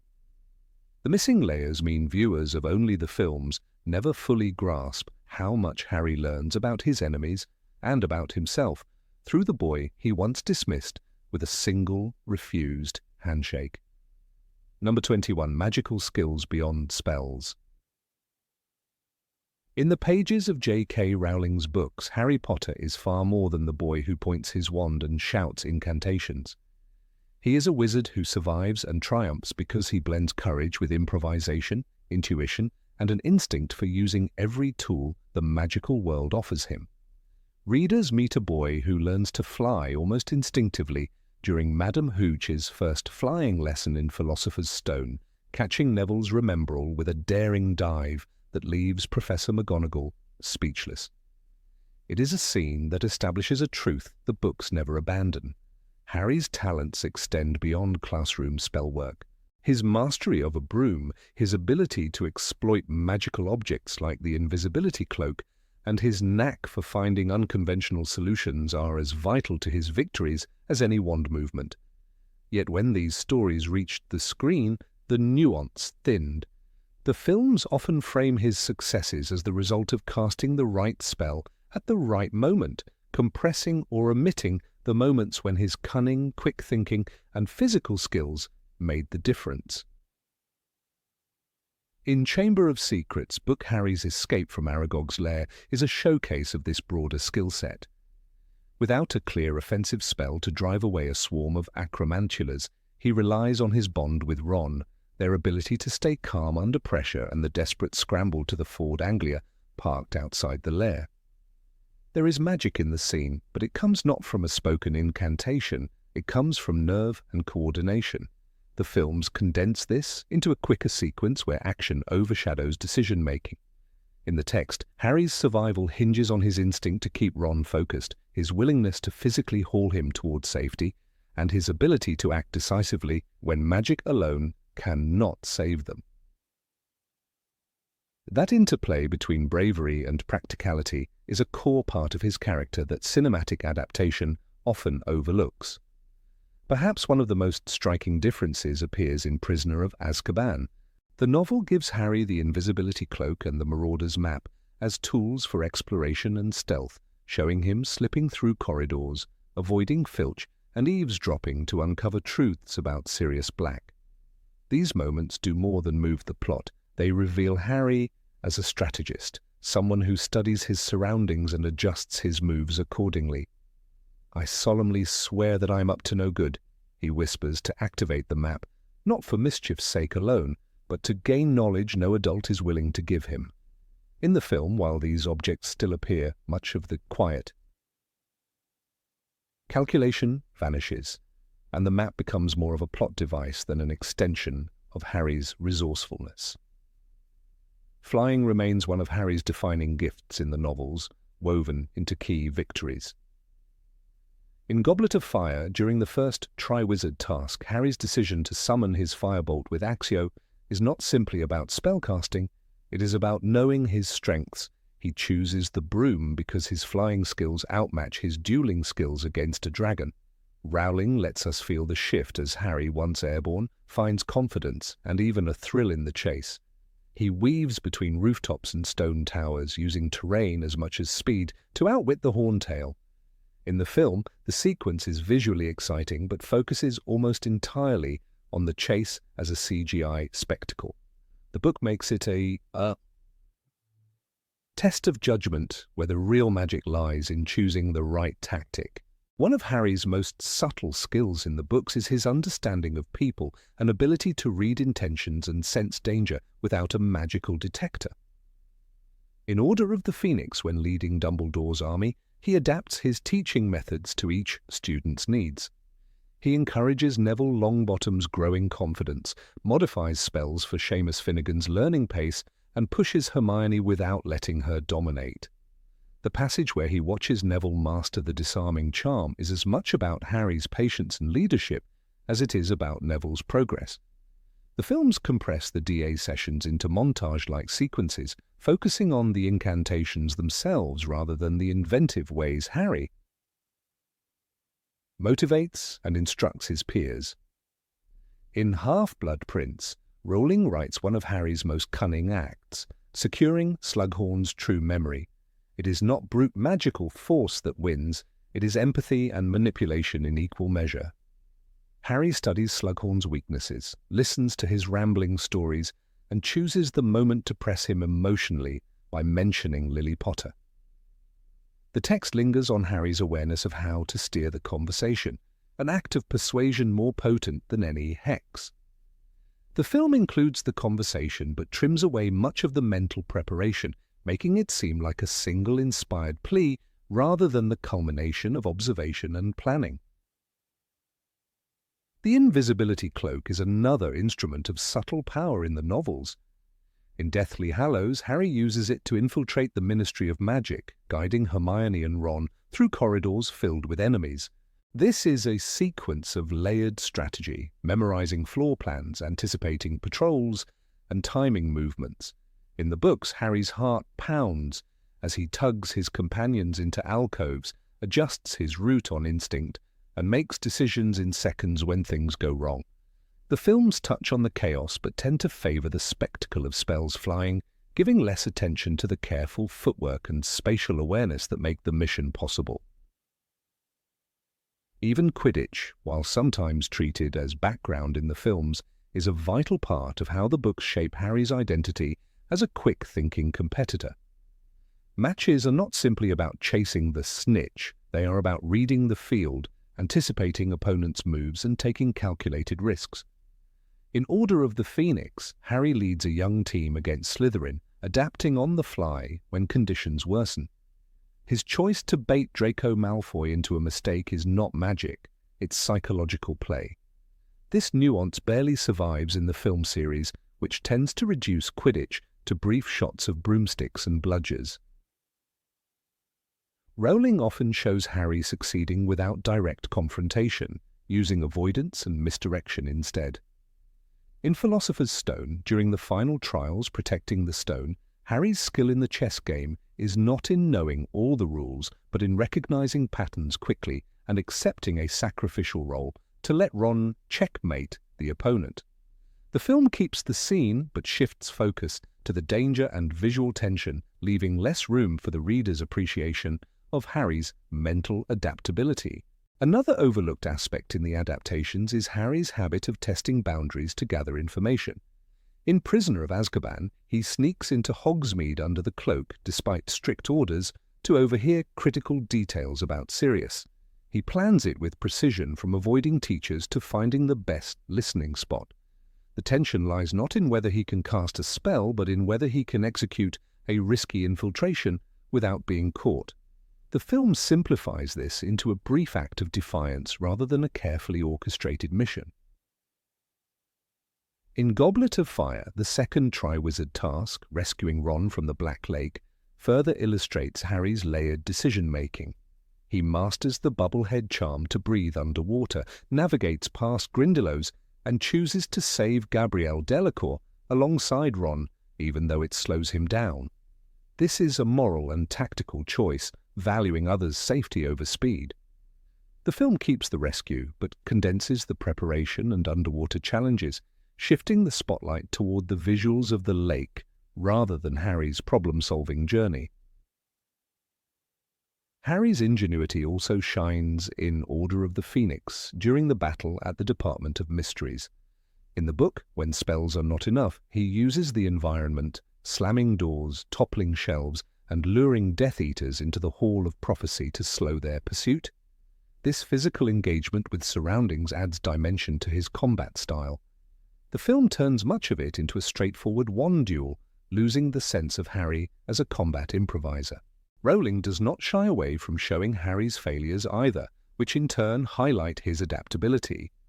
In Half-Blood Prince, his misinterpretation of Malfoy's activities leads to a near-disastrous confrontation on the Hogwarts Express. Caught off guard, Harry still manages to use a mixture of stealth and a timely disillusionment charm to escape immediate discovery. The films portray Malfoy's plot but do not give Harry the same space to recover from missteps with inventive responses. Finally, the culmination of these skills appears in Deathly Hallows during the break-in at Gringotts. Harry, disguised as a Death Eater, must manage a wild sequence of events, calming an increasingly suspicious goblin, steering Hermione as Bellatrix through the act, and adapting when the security enchantments begin to fail. His decision to release the dragon as an escape route is pure book Harry, thinking beyond conventional limits, accepting chaos as an ally. The film stages the dragon escape spectacularly, but without the full sense of Harry weighing the risks and seeing opportunity where others would see disaster. Across the novels, Harry's victories are rarely just about the right wand movement. They are the product of a mind constantly adjusting, a body skilled in broom and footwork, and a heart willing to take unconventional risks. The films, while visually compelling, often flatten this complexity, leaning heavily on the image of the boy wizard whose greatest weapon is his spell. In truth, his greatest weapon has always been the blend of instinct, intelligence, and an unshakable ability to use every scrap of magic and every moment of wit at his disposal. Number 22, value of friendship. In the books, Harry Potter's understanding of friendship extends far beyond the walls built by the films. While the movies focus almost exclusively on his bond with Ron and Hermione, the novels weave a richer tapestry of connections, showing Harry as someone who values and nurtures friendships with a variety of people. This difference shapes how we perceive him. In J.K. Rowling's words, Harry never wanted to be the chosen one standing alone. He wanted to be part of something larger. We see him treating people as individuals, offering trust where others might not, and building bridges with those who exist outside the spotlight. His world is not a closed triangle. It is a network of meaningful bonds that often guide his decisions as much as the Golden Trio's counsel. Neville Longbottom is one of the clearest examples of this expanded world of friendship. In the films, Neville is often reduced to comic relief or a sudden burst of bravery in the final battle. In the books, Harry's respect for him grows steadily over the years. In Harry Potter and the Order of the Phoenix, when Neville joins Dumbledore's army, Harry does not underestimate him. Instead, he patiently teaches him spells, recognizing Neville's determination, even when his results lag behind. Neville's face was shining with sweat, but determined, the book notes, marking one of the first times we see Neville's persistence through Harry's eyes. Their friendship is cemented not by shared constant company, but by Harry's acknowledgement of Neville's courage when few others see it. Similarly, Luna Lovegood enters Harry's life not as a quirky sidekick, but as someone he genuinely appreciates for her honesty and loyalty. The films lean heavily into her eccentricities, but in the books Harry notices something far more important: her ability to see through pretense. After Sirius's death in Order of the Phoenix, it is Luna, not Ron or Hermione, who offers Harry quiet comfort. She shares her belief in the existence of the Thestrals and speaks of her mother's death without fear. "The things we lose have a way of coming back to us in the end," she tells him, a line given sentimental weight in the films, but in the books it lands differently. It's rooted in a moment of genuine connection, one that builds a trust between them beyond the walls of the trio. Harry's relationships with members of the Order of the Phoenix are equally telling. The films show him primarily with Sirius and Lupin, but the books portray him as someone who respects even those he doesn't always understand. Kingsley Shacklebolt, for instance, appears as more than a background figure. In Half-Blood Prince, Harry notes Kingsley's calm authority during tense moments, and when the Ministry spreads lies about Dumbledore, Harry silently admires Kingsley's ability to play along while still resisting from within. It's a subtle bond built on shared resistance and unspoken understanding, the kind of respect that deepens Harry's sense of belonging to a wider cause. Even within Hogwarts, Harry's friendships and alliances reach far beyond Gryffindor Tower. In the books, he interacts with teachers in ways that reveal his capacity to respect authority figures despite disagreements. His rapport with Professor McGonagall is layered. He challenges her when necessary, but he also trusts her judgment implicitly. In Order of the Phoenix, when she tells Harry to keep his temper in check with Umbridge, he listens, even if reluctantly. Later, in Deathly Hallows, her fierce defense of him during the Battle of Hogwarts moves him deeply. This mutual trust is born from years of small, consistent interactions, many of which the films streamline away. There are also moments with less prominent characters that speak volumes about Harry's view of friendship. In Goblet of Fire, after Cedric Diggory suggests they work together during the Triwizard Tournament, Harry accepts without hesitation. He doesn't view Cedric as a rival to be defeated at all costs. Instead, he shows fairness and honor, giving Cedric crucial information about the dragons in the first task. This exchange is mutual. Cedric later repays him with the clue about the golden egg. These acts are built on mutual respect, a kind of friendship that can exist even among competitors. In the films, this relationship is overshadowed, making Cedric's death more about Harry's grief alone than about the loss of a valued peer. The books also make clear that Harry's capacity to value different people often comes from his own upbringing. Having grown up isolated and undervalued, he instinctively recognizes worth in others that the wizarding world often overlooks. This is why he treats house elves like Dobby with kindness and listens when Kreacher finally opens up in Deathly Hallows. His conversation with Kreacher about Regulus Black is a turning point. Harry's choice to show compassion transforms the elf's loyalty. The films touch on Kreacher's role, but never show this slow, deliberate building of trust, a trust that later proves crucial in the Battle of Hogwarts. Hagrid, too, represents a friendship that the films simplify. While he is portrayed as the lovable giant who introduces Harry to the wizarding world, the books reveal a deeper bond.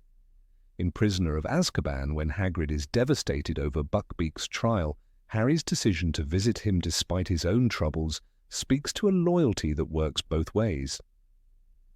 "They don't know what they're doing, Hagrid," Harry tells him, and it's not pity, it's solidarity. Harry's friendship with Hagrid is an anchor throughout the series, offering comfort in moments when the trio's bond is strained. The contrast between the books and films becomes most stark in Order of the Phoenix, where Harry's circle expands through Dumbledore's army.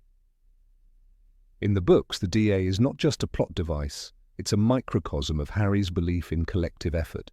He takes time to help Ernie Macmillan perfect his shield charm, praises Ginny Weasley's bat bogey hex, and notices the quiet improvement of Susan Bones. These moments are seeds of friendship and mutual respect, showing that Harry values each member for their willingness to stand up to tyranny, not just for their proximity to him. Ginny herself is a particularly striking example of this shift. In the books, Harry's friendship with Ginny develops gradually, rooted in shared experiences and her fierce independence. By Half-Blood Prince, they have built a genuine connection that extends beyond romance. She becomes someone Harry trusts to take charge when needed. In the films, this development feels rushed, reducing Ginny to a background figure until the plot demands otherwise. This not only flattens Ginny's role, but also narrows the scope of Harry's capacity to value strong, capable friends. Lee Jordan, Seamus Finnegan, and Dean Thomas all have small yet significant moments with Harry in the books that the films rarely touch. Lee's loyalty to Fred and George's rebellion, Seamus's eventual reconciliation after believing the Ministry's lies, and Dean's resilience during his time on the run all add layers to the web of relationships surrounding Harry. Each interaction reinforces the idea that Harry's strength lies not only in his magical skill, but in his ability to connect with and inspire those around him. Harry's connection to Aberforth Dumbledore in Deathly Hallows also reflects his open approach to friendship. Their relationship begins with suspicion but grows into mutual respect when Aberforth risks himself to help Harry, Ron, and Hermione enter Hogwarts. This alliance is not born of years of camaraderie but of recognizing shared purpose in a moment of need. Harry treats Aberforth as an equal in that moment, a small but telling detail of his character that the films largely omit. In Prisoner of Azkaban, Harry's brief but poignant friendship with Lupin also deserves mention beyond the classroom. Lupin teaches him the Patronus charm not just as a defense but as a way to face his deepest fears. When Harry later uses it to save Sirius and himself, it's a moment of triumph built on trust and mentorship. Lupin's role in Harry's life is more than that of a teacher. It's that of a friend who believes in Harry's potential, even when Harry doubts himself. Even characters Harry clashes with can earn his respect, and in some cases his friendship. His relationship with Percy Weasley is strained for much of the series, but in Deathly Hallows, Harry welcomes Percy's return without hesitation. The moment Percy apologizes and joins the fight, Harry accepts it as though the rift never existed. This willingness to forgive and move forward underscores a broader view of friendship, one that allows for mistakes and redemption. Film's focus on the trio's tight-knit bond simplifies these dynamics, making it seem as though Harry exists in a smaller emotional universe. But in the books, his friendships are wide-ranging, often born from moments of shared struggle or mutual respect. Whether it's standing beside Neville in the Department of Mysteries, accepting Luna's comfort in grief, or trusting Creature with a mission, Harry consistently shows that friendship to him is not about exclusivity. It's about recognizing value in those who stand beside you, no matter how different they may be. This is the Harry the films leave in the margins, but in the books, his world is alive with connections that make his journey richer and more human. Number 23. Attitude towards Slytherin. In the pages of J.K. Rowling's novels, the journey of Harry's perception of Slytherin is subtle but profoundly human. At the very beginning, the Sorting Hat offers him a place in Slytherin, praising the ambition and determination that could lead him to greatness. Harry, still shaped by the prejudice of Ron's quick whisper, "There's not a single witch or wizard who went bad who wasn't in Slytherin," rejects the idea almost instinctively. Yet over the years, his experiences begin to chip away at this rigid image, revealing cracks through which understanding seeps in. By the time he walks through the halls of Hogwarts as a seasoned student, his once reflexive disdain evolves into a more complex, nuanced view. This transformation takes root slowly, almost invisibly at first. In Harry Potter and the Chamber of Secrets, he is confronted with the reality that he shares a rare talent, Parseltongue, with none other than Salazar Slytherin himself. The whispers of suspicion from other students sting sharply, forcing Harry to consider what it means to be associated with traits historically tied to Slytherin. Though discomforted, he begins to understand that abilities are not inherently evil. The intent behind them matters. Rowling plants this seed of thought, allowing it to grow alongside Harry's own maturity.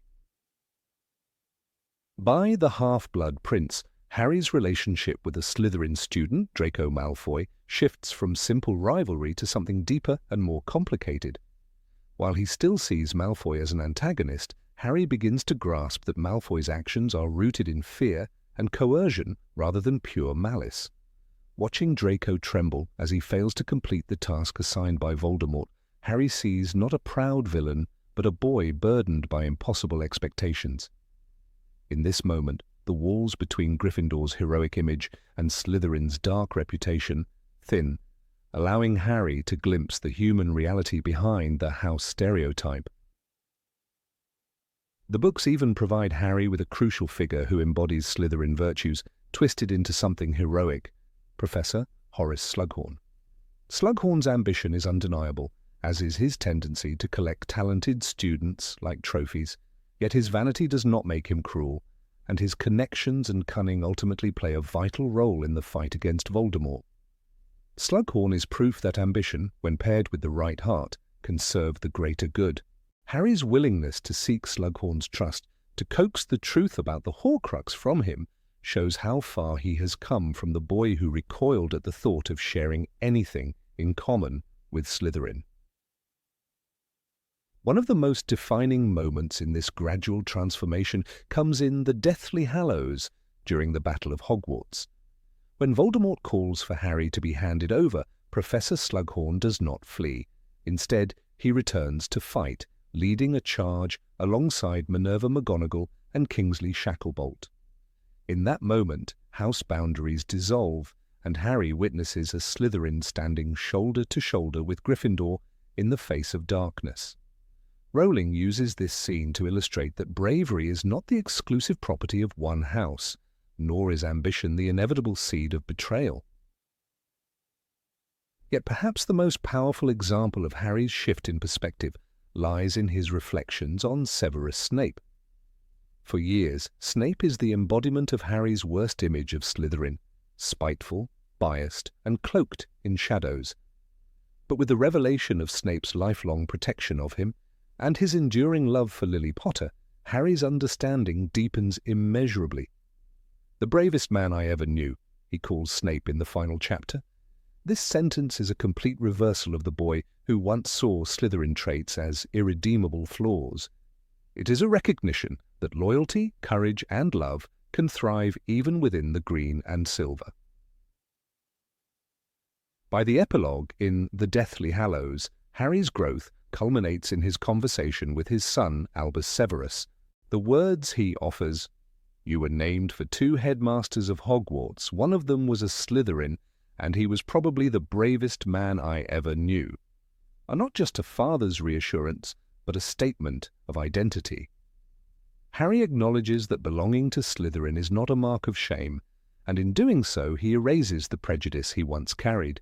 This is the full arc, from a boy recoiling from the sorting hat suggestion to a man openly honouring a Slytherin in his child's name.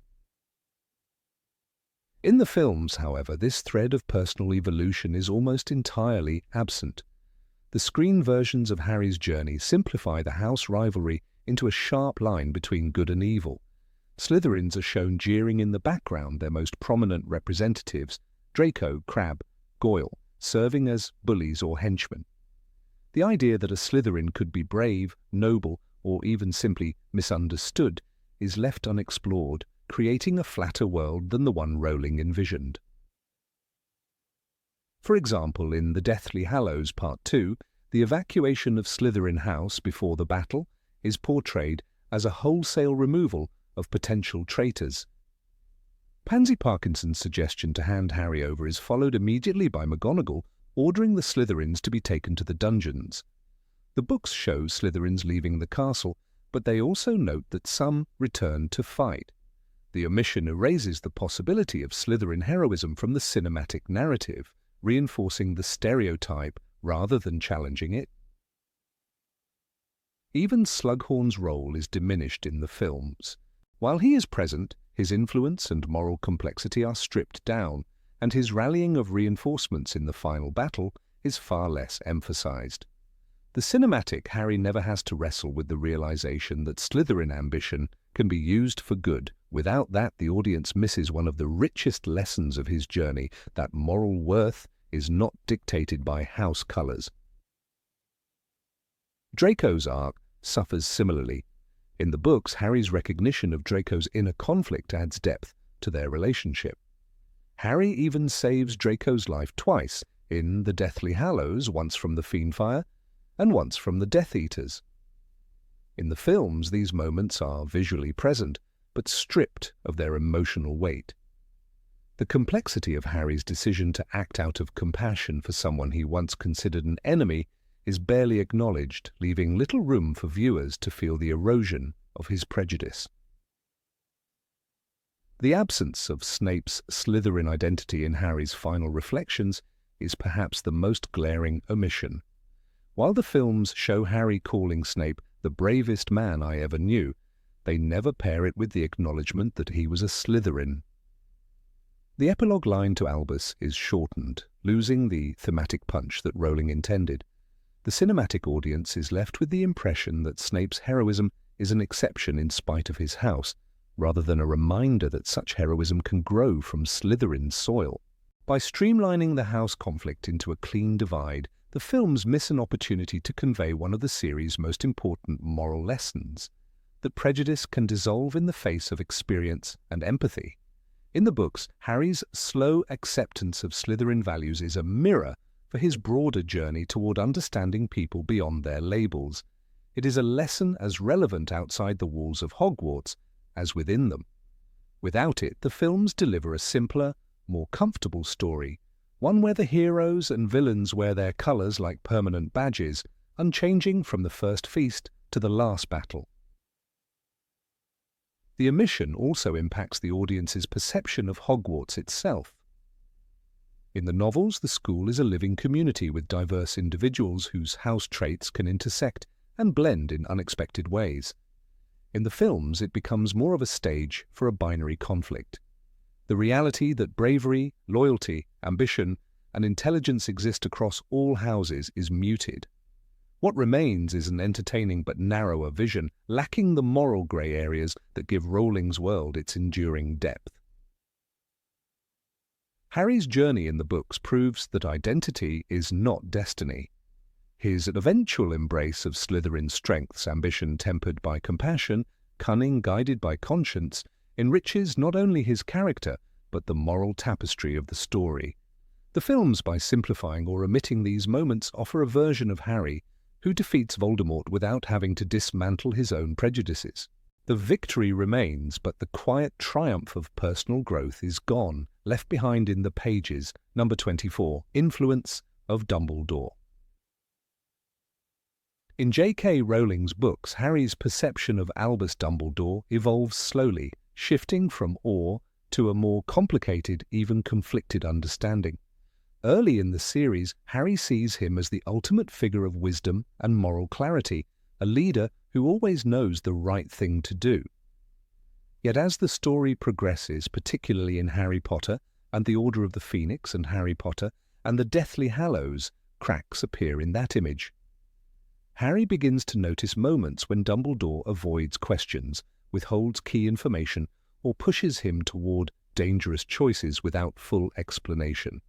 The Dumbledore of the books is not flawless. He is capable of misjudgment, secrecy, and even manipulation.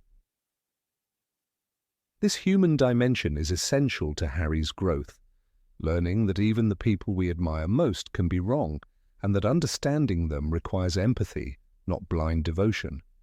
One of the most striking examples of this complexity comes in Deathly Hallows, when Harry learns about Dumbledore's youthful obsession with the Deathly Hallows and his friendship with Gellert Grindelwald. Through Elphias Doge's article and Rita Skeeter's scathing biography, Harry is forced to confront an unsettling picture. The young Dumbledore, brilliant and ambitious, spoke of wizarding supremacy and entertained dangerous ideas about the greater good. The book never lets Harry dismiss these revelations easily. He feels betrayed, confused, and even angry, admitting at one point, "I thought I knew him." The image of Dumbledore as a perfect moral compass fractures, replaced by someone who had his own temptations, mistakes, and regrets. This emotional shift is heightened by the way Dumbledore treats Harry in the later books. In Order of the Phoenix, for example, he deliberately avoids speaking to Harry for much of the school year, believing it will protect him from Voldemort's influence. Harry experiences this as abandonment, his feelings boiling over in the scene at Dumbledore's office after Sirius's death. "I don't want to be human," he shouts, demanding answers that Dumbledore has chosen to withhold. The pain of that moment is not only about grief, but about realizing that the person Harry trusted most made a choice to keep him at a distance, one that caused him real suffering. By Half-Blood Prince, the dynamic has changed again. Dumbledore begins revealing more to Harry, sharing memories from the pensive and guiding him toward the truth about Voldemort's Horcruxes. Yet even here, he is selective, never telling Harry the full plan or his own belief that Harry must die to defeat Voldemort. It's a calculated act one Dumbledore himself admits was selfish. He wanted to give Harry one more year of youth, one more year to live without the weight of that knowledge. In the books, this decision is presented not as purely noble, but as something tinged with guilt. Dumbledore recognizes that he could not bear to burden Harry, even though the truth was his to know. The most powerful reckoning comes in Deathly Hallows after Dumbledore's death. In the liminal King's Cross scene, the headmaster finally confesses his deepest regrets. He speaks of his lust for power, his complicity in his sister Ariana's death, and his failings as a mentor. "I cared more for your happiness than your knowing the truth," he tells Harry, admitting that his choices were shaped as much by personal weakness as by strategy. It is here that Harry truly sees Dumbledore as a man, brilliant, flawed, and repentant. Forgiving him is not automatic. It is a conscious act that closes a chapter in Harry's journey from dependent student to independent adult. In contrast, the film adaptations smooth away much of this moral complexity, presenting a Dumbledore who is closer to the archetype of the wise, almost saint-like mentor. The younger mistakes, the Grindelwald connection, and the depth of his manipulations are only lightly touched upon or omitted entirely. For example, in the Deathly Hallows films, the subplot involving Rita Skeeter's biography and Harry's doubt about Dumbledore is significantly reduced. Without those moments of suspicion and betrayal, the audience never sees Harry truly wrestle with the question of whether Dumbledore's trustworthiness has been compromised. Even in Order of the Phoenix, where Book Dumbledore's avoidance of Harry is a central emotional thread, the film streamlines the tension. The depth of Harry's anger, so raw and consuming in the book, is replaced with briefer flashes of frustration.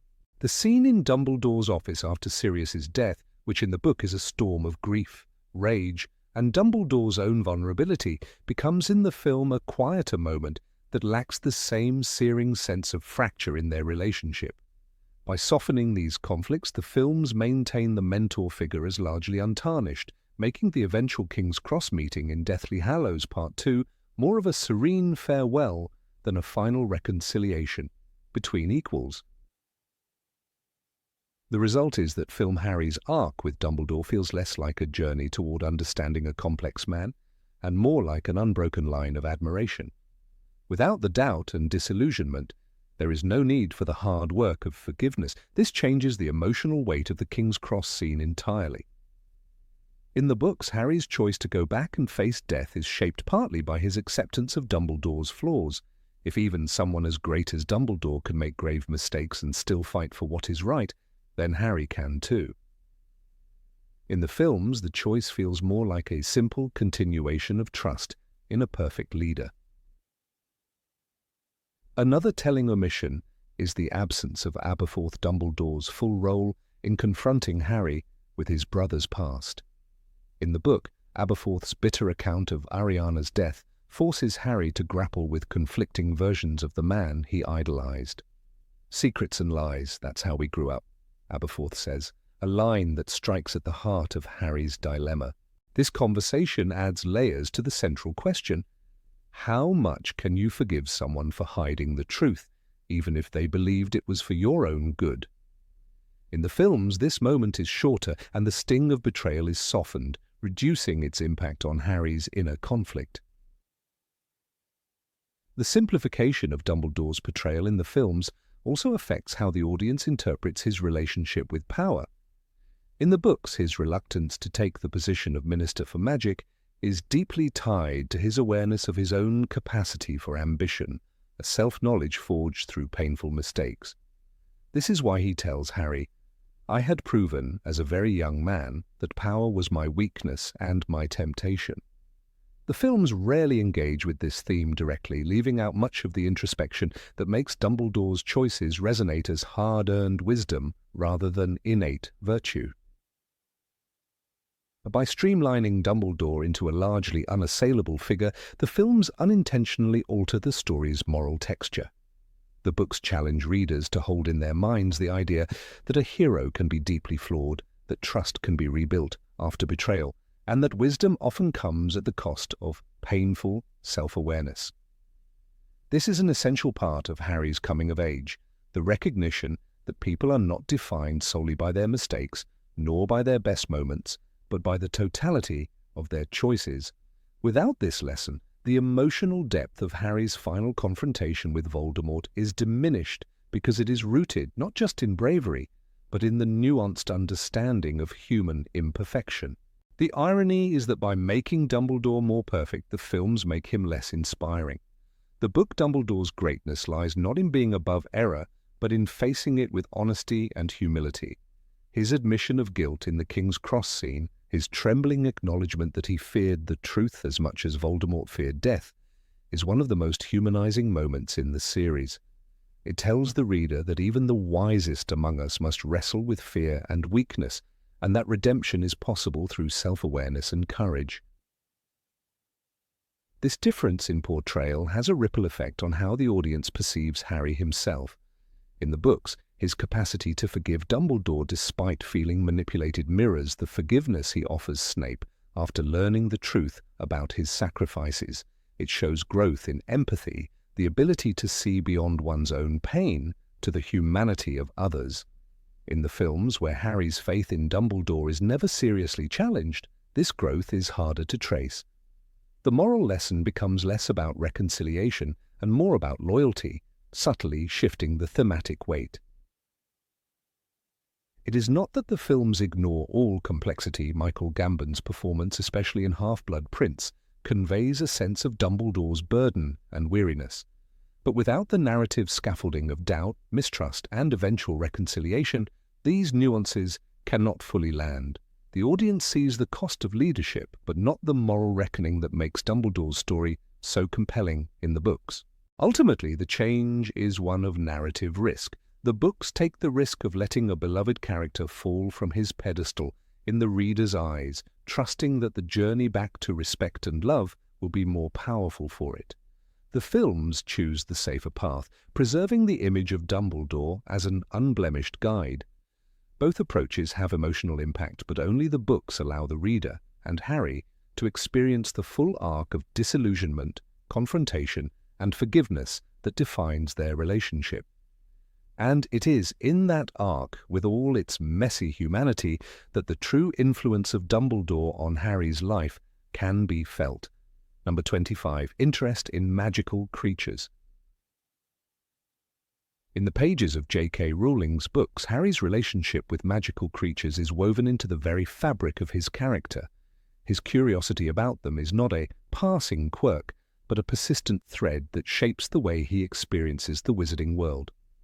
In Harry Potter and the Prisoner of Azkaban, when he first meets Buckbeak in Hagrid's Care of Magical Creatures lesson, Harry does not simply perform the bow because he is told to. He studies the creature's proud eyes, the way its feathers catch the light, and feels the air of dignity radiating from it. When he steps forward, he does so with genuine fascination. Rowling writes, Harry walked slowly toward the hippogriff, trying not to blink, keeping eye contact.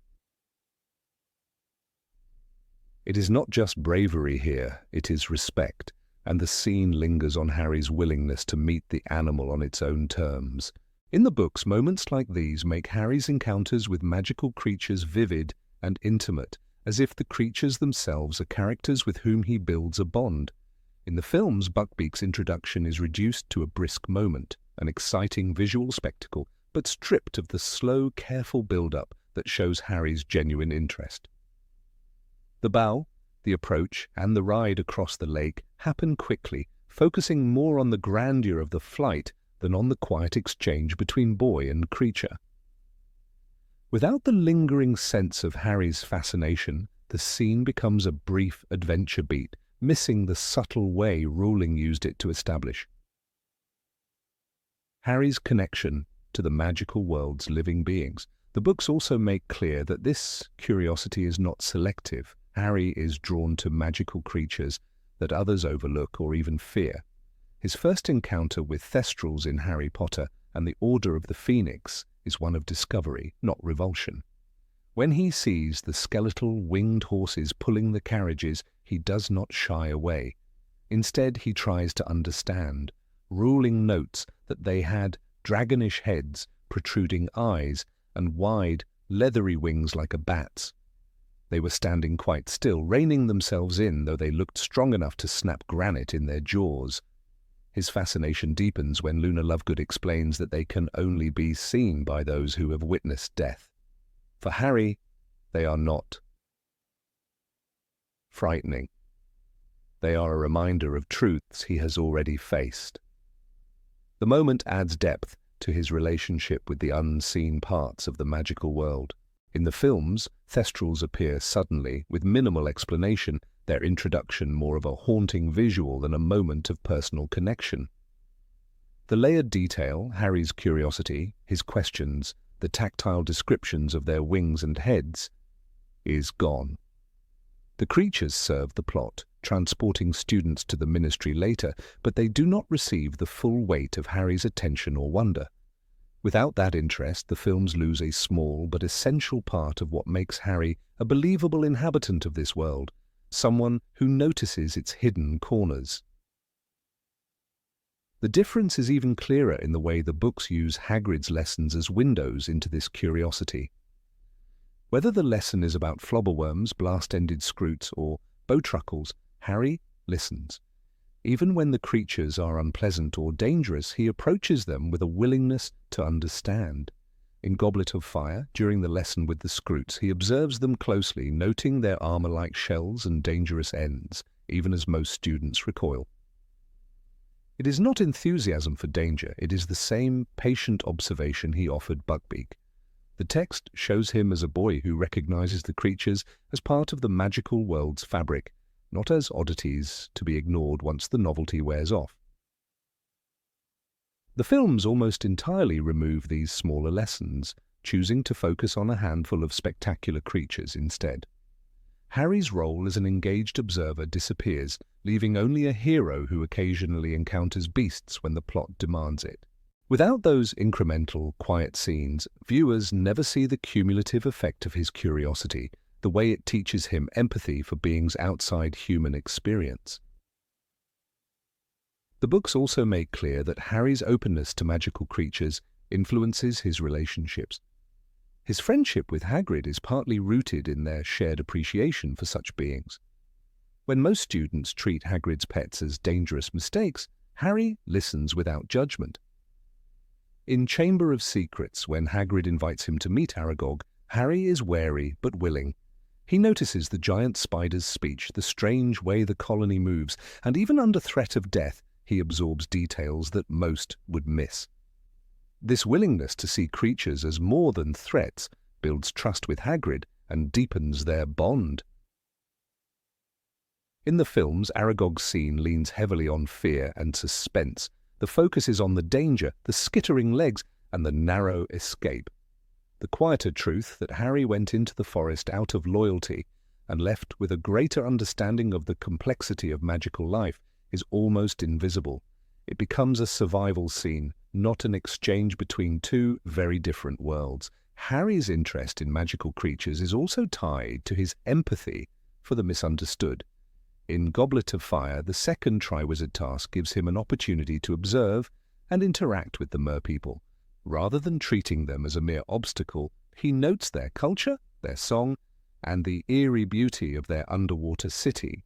He remembers the haunting strain of their song, "Come seek us where our voices sound."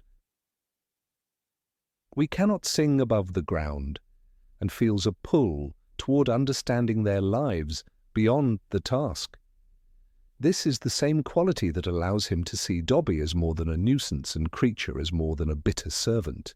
In the films, the merpeople's depiction is brief and functional. They exist to guard the hostages. Harry's rescue of Fleur's sister is shown as heroism, but without the deeper sense of curiosity or cultural awareness.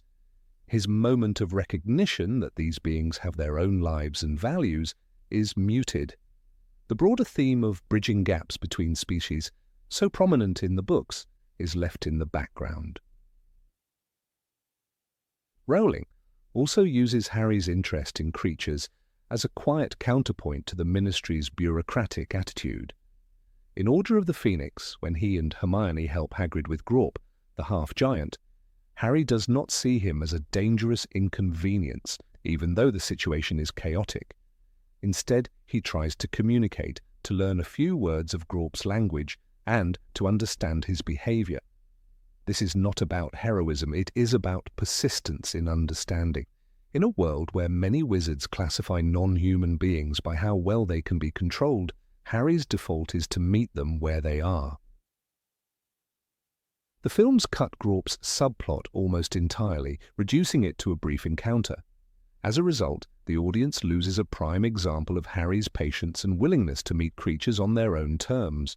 Without it, this aspect of his character, the quiet bridge building between worlds, fades. Even smaller details in the books reinforce this trait. In Sorcerer's Stone, Harry's first sight of the giant squid in the lake does not frighten him. It fascinates him. In Half-Blood Prince, when Hagrid's dog Fang greets him, he takes the time to acknowledge the animal, even in moments of stress. These gestures might seem minor, but they paint a consistent picture of someone who sees animals and magical creatures not as background scenery, but as part of his lived reality. The films tend to use animals as set dressing rather than interactive presences. The giant squid is absent, Fang is mostly comic relief, and the living texture of the magical world is flattened. This shift subtly changes Harry's world from an ecosystem he navigates to a stage for human drama. The omission has another effect. It reduces the sense of discovery. In the books, every new creature feels like another door into a world still half hidden from Harry, even after years in it. Each meeting adds to his understanding of magic, not as a set of spells, but as a living, breathing system. In the films, the pace leaves little room for this slow accumulation of knowledge, making the magical world feel smaller. Rowling also uses these interactions to reflect Harry's growth. By the time of Deathly Hallows, his approach to creatures is instinctive. He no longer needs instruction to show respect or caution. When he enters Gringotts and encounters the abused dragon in the vaults, he feels immediate pity and works to free it, recognizing its suffering without hesitation. It is a culmination of years of seeing the magical world through the lens of empathy. He has learned to respond to the unfamiliar with care. The films keep the dragon scene but frame it primarily as an action escape sequence. The emphasis is on the chaos, the breaking chains and the flight, rather than on Harry's instant understanding of the dragon's fear and pain. That instinctive compassion is overshadowed by spectacle. Without the steady presence of these moments, the Harry of the films becomes a hero defined almost entirely by his battles and friendships with humans.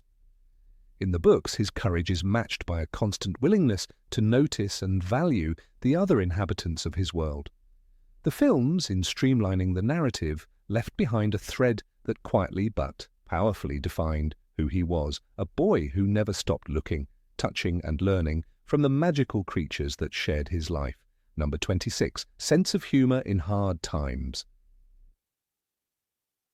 In the pages of J.K. Rowling's books, Harry's sense of humour is one of the most unexpected yet defining parts of his character.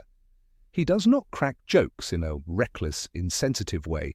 Rather, his humour appears in moments when fear could paralyse everyone around him. It is a survival instinct disguised as wit. This aspect of Harry, the ability to make a light remark even as danger looms, makes him more than just a heroic figure. It makes him feel human, someone the reader could stand beside in a crisis and still breathe. Yet when the story moved to the big screen, this layer of his personality was stripped down, muted, or handed to others. The result was a Harry who looked far more solemn than the boy in the books, as though the spark of mischief that kept him buoyant had been dimmed. One of the clearest examples of this difference comes from Harry Potter and the Deathly Hallows.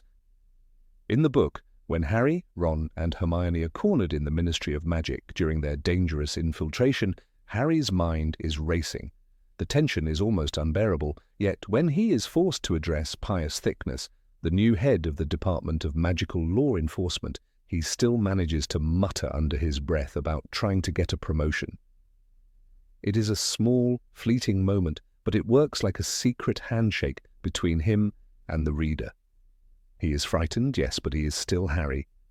Quick thinking, deflecting fear with humour.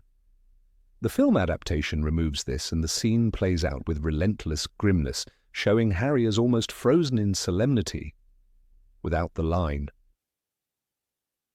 The rhythm of the moment changes entirely. Another striking absence of Harry's humour appears in The Goblet of Fire, particularly during the first task. In the novel, just before facing a fully grown Hungarian horntail, Harry feels the weight of terror pressing against him. His palms are sweaty, and the reality of the challenge is inescapable. Yet, in the narration, there's that flash of inward humour when he considers that the horntail's spikes are a bit over the top, an absurd understatement in the face of such a lethal creature. This line isn't there to make the reader laugh out loud. It's there to show how Harry's brain reaches for understatement as a coping mechanism. In the movie, however, there is no trace of it. The tone shifts entirely into a dark action sequence, with heavy music and almost no space for levity. Rowling understood that moments of tension are often amplified, not diminished, by a well-placed bit of humour. This technique is visible in The Half-Blood Prince, when Harry and Dumbledore are about to enter the cave to retrieve one of Voldemort's Horcruxes. The atmosphere is suffocating with dread. Dumbledore warns Harry about following instructions exactly, and Harry, in the middle of that mounting terror, responds in the book with dry precision, "Sir, I thought you had enough to worry about without me making things worse." It is more than just a joke. It is Harry's way of grounding himself and reassuring Dumbledore. In the film, this exchange is gone. The cave sequence becomes a visually impressive but emotionally one-dimensional ordeal. There are also moments where Harry's humour in the book serves not just to comfort himself, but to lift his friends. In Order of the Phoenix, after the disastrous events in the Department of Mysteries and Sirius's death, the group returns to Hogwarts shattered. When Luna Lovegood talks about her missing belongings being taken by other students, Harry manages a small smile and says, "People expect you to have cooler stuff." It's a tender moment that signals empathy through gentle humour, reminding Luna, Harry, and the reader that connection can survive tragedy. The film's version of this scene, while touching, trims away the humour entirely, leaving a quieter but less layered interaction. In Prisoner of Azkaban, Rowling shows Harry using humour almost as a shield in the Shrieking Shack confrontation. When Snape bursts in and levels his wand at Sirius Black, Harry, in the midst of chaos, says with deliberate sarcasm that Snape is as charming as ever. It's reckless, it's sharp, and it's completely in character for a boy who refuses to let fear silence him. This quip, among others, was excised from the film adaptation, which opted instead to keep Harry's focus entirely on the high-stakes drama. While the choice builds cinematic tension, it removes the texture of Harry's defiance. Even in the earliest books, Harry's instinct to joke in tense situations helps set the tone for his friendships. In the Chamber of Secrets, when he and Ron realize that they have landed the flying Ford Anglia in the middle of the Whomping Willows branches, danger is immediate. Yet once they escape, battered and breathless, Harry mutters about having had enough trouble for one night, a sly acknowledgement of the absurdity of their situation. The films keep the action and the danger, but remove this wry comment, replacing it with pure physical comedy and Ron's exclamations. In The Sorcerer's Stone, Harry's humour is already a quiet rebellion against the weight of his circumstances. During his first Quidditch match, as he speeds after the golden snitch, he internally remarks on the absurdity of how small the ball is for something so important. That little thought is not just a passing observation. It's an echo of how Harry processes overwhelming pressure by framing it through understated humour. The movie keeps the excitement of the match but cuts away from Harry's personal commentary, which means the audience loses that glimpse into his mindset. By The Half-Blood Prince, Harry's humour evolves into something even more deliberate. When Slughorn corners him to attend yet another Slug Club gathering, Harry, in the book, uses humour to dodge the situation, claiming he has a date with death, meaning Quidditch practice. It's an exaggerated, playful phrase that shows how he can make light of his obligations without outright rudeness. In the movie, this scene is rewritten, and Slughorn's request is handled with a polite refusal rather than Harry's quip, flattening the moment into mere exposition. One cannot overlook the darker parts of the Deathly Hallows, where Harry's humour becomes rarer but also more powerful. While on the run, their group faces hunger, fear, and betrayal. In the book, after escaping from the Lovegoods' home, Harry, despite everything, manages to say that at least they didn't have to listen to another lecture about the crumple-horned Snorkack. It's a bittersweet line, the kind that reminds readers that humour can survive even in exhaustion. This scene is absent in the film, which chooses to keep the escape silent and grim. What the films consistently do, often for pacing or tonal reasons, is reassign Harry's lighter lines to other characters, particularly Ron. In Order of the Phoenix, during their dangerous training in the Room of Requirement, it is Harry, in the book, who uses humour to encourage Neville after a failed disarming charm, telling him it was good enough to knock out a bludger. In the movie, the encouraging remark is removed, and the sense of camaraderie shifts toward Ron's casual banter instead, subtly changing the group dynamic. This change in tone alters the audience's perception of Harry. On screen, he often appears as a brooding figure, reacting to events with stern focus.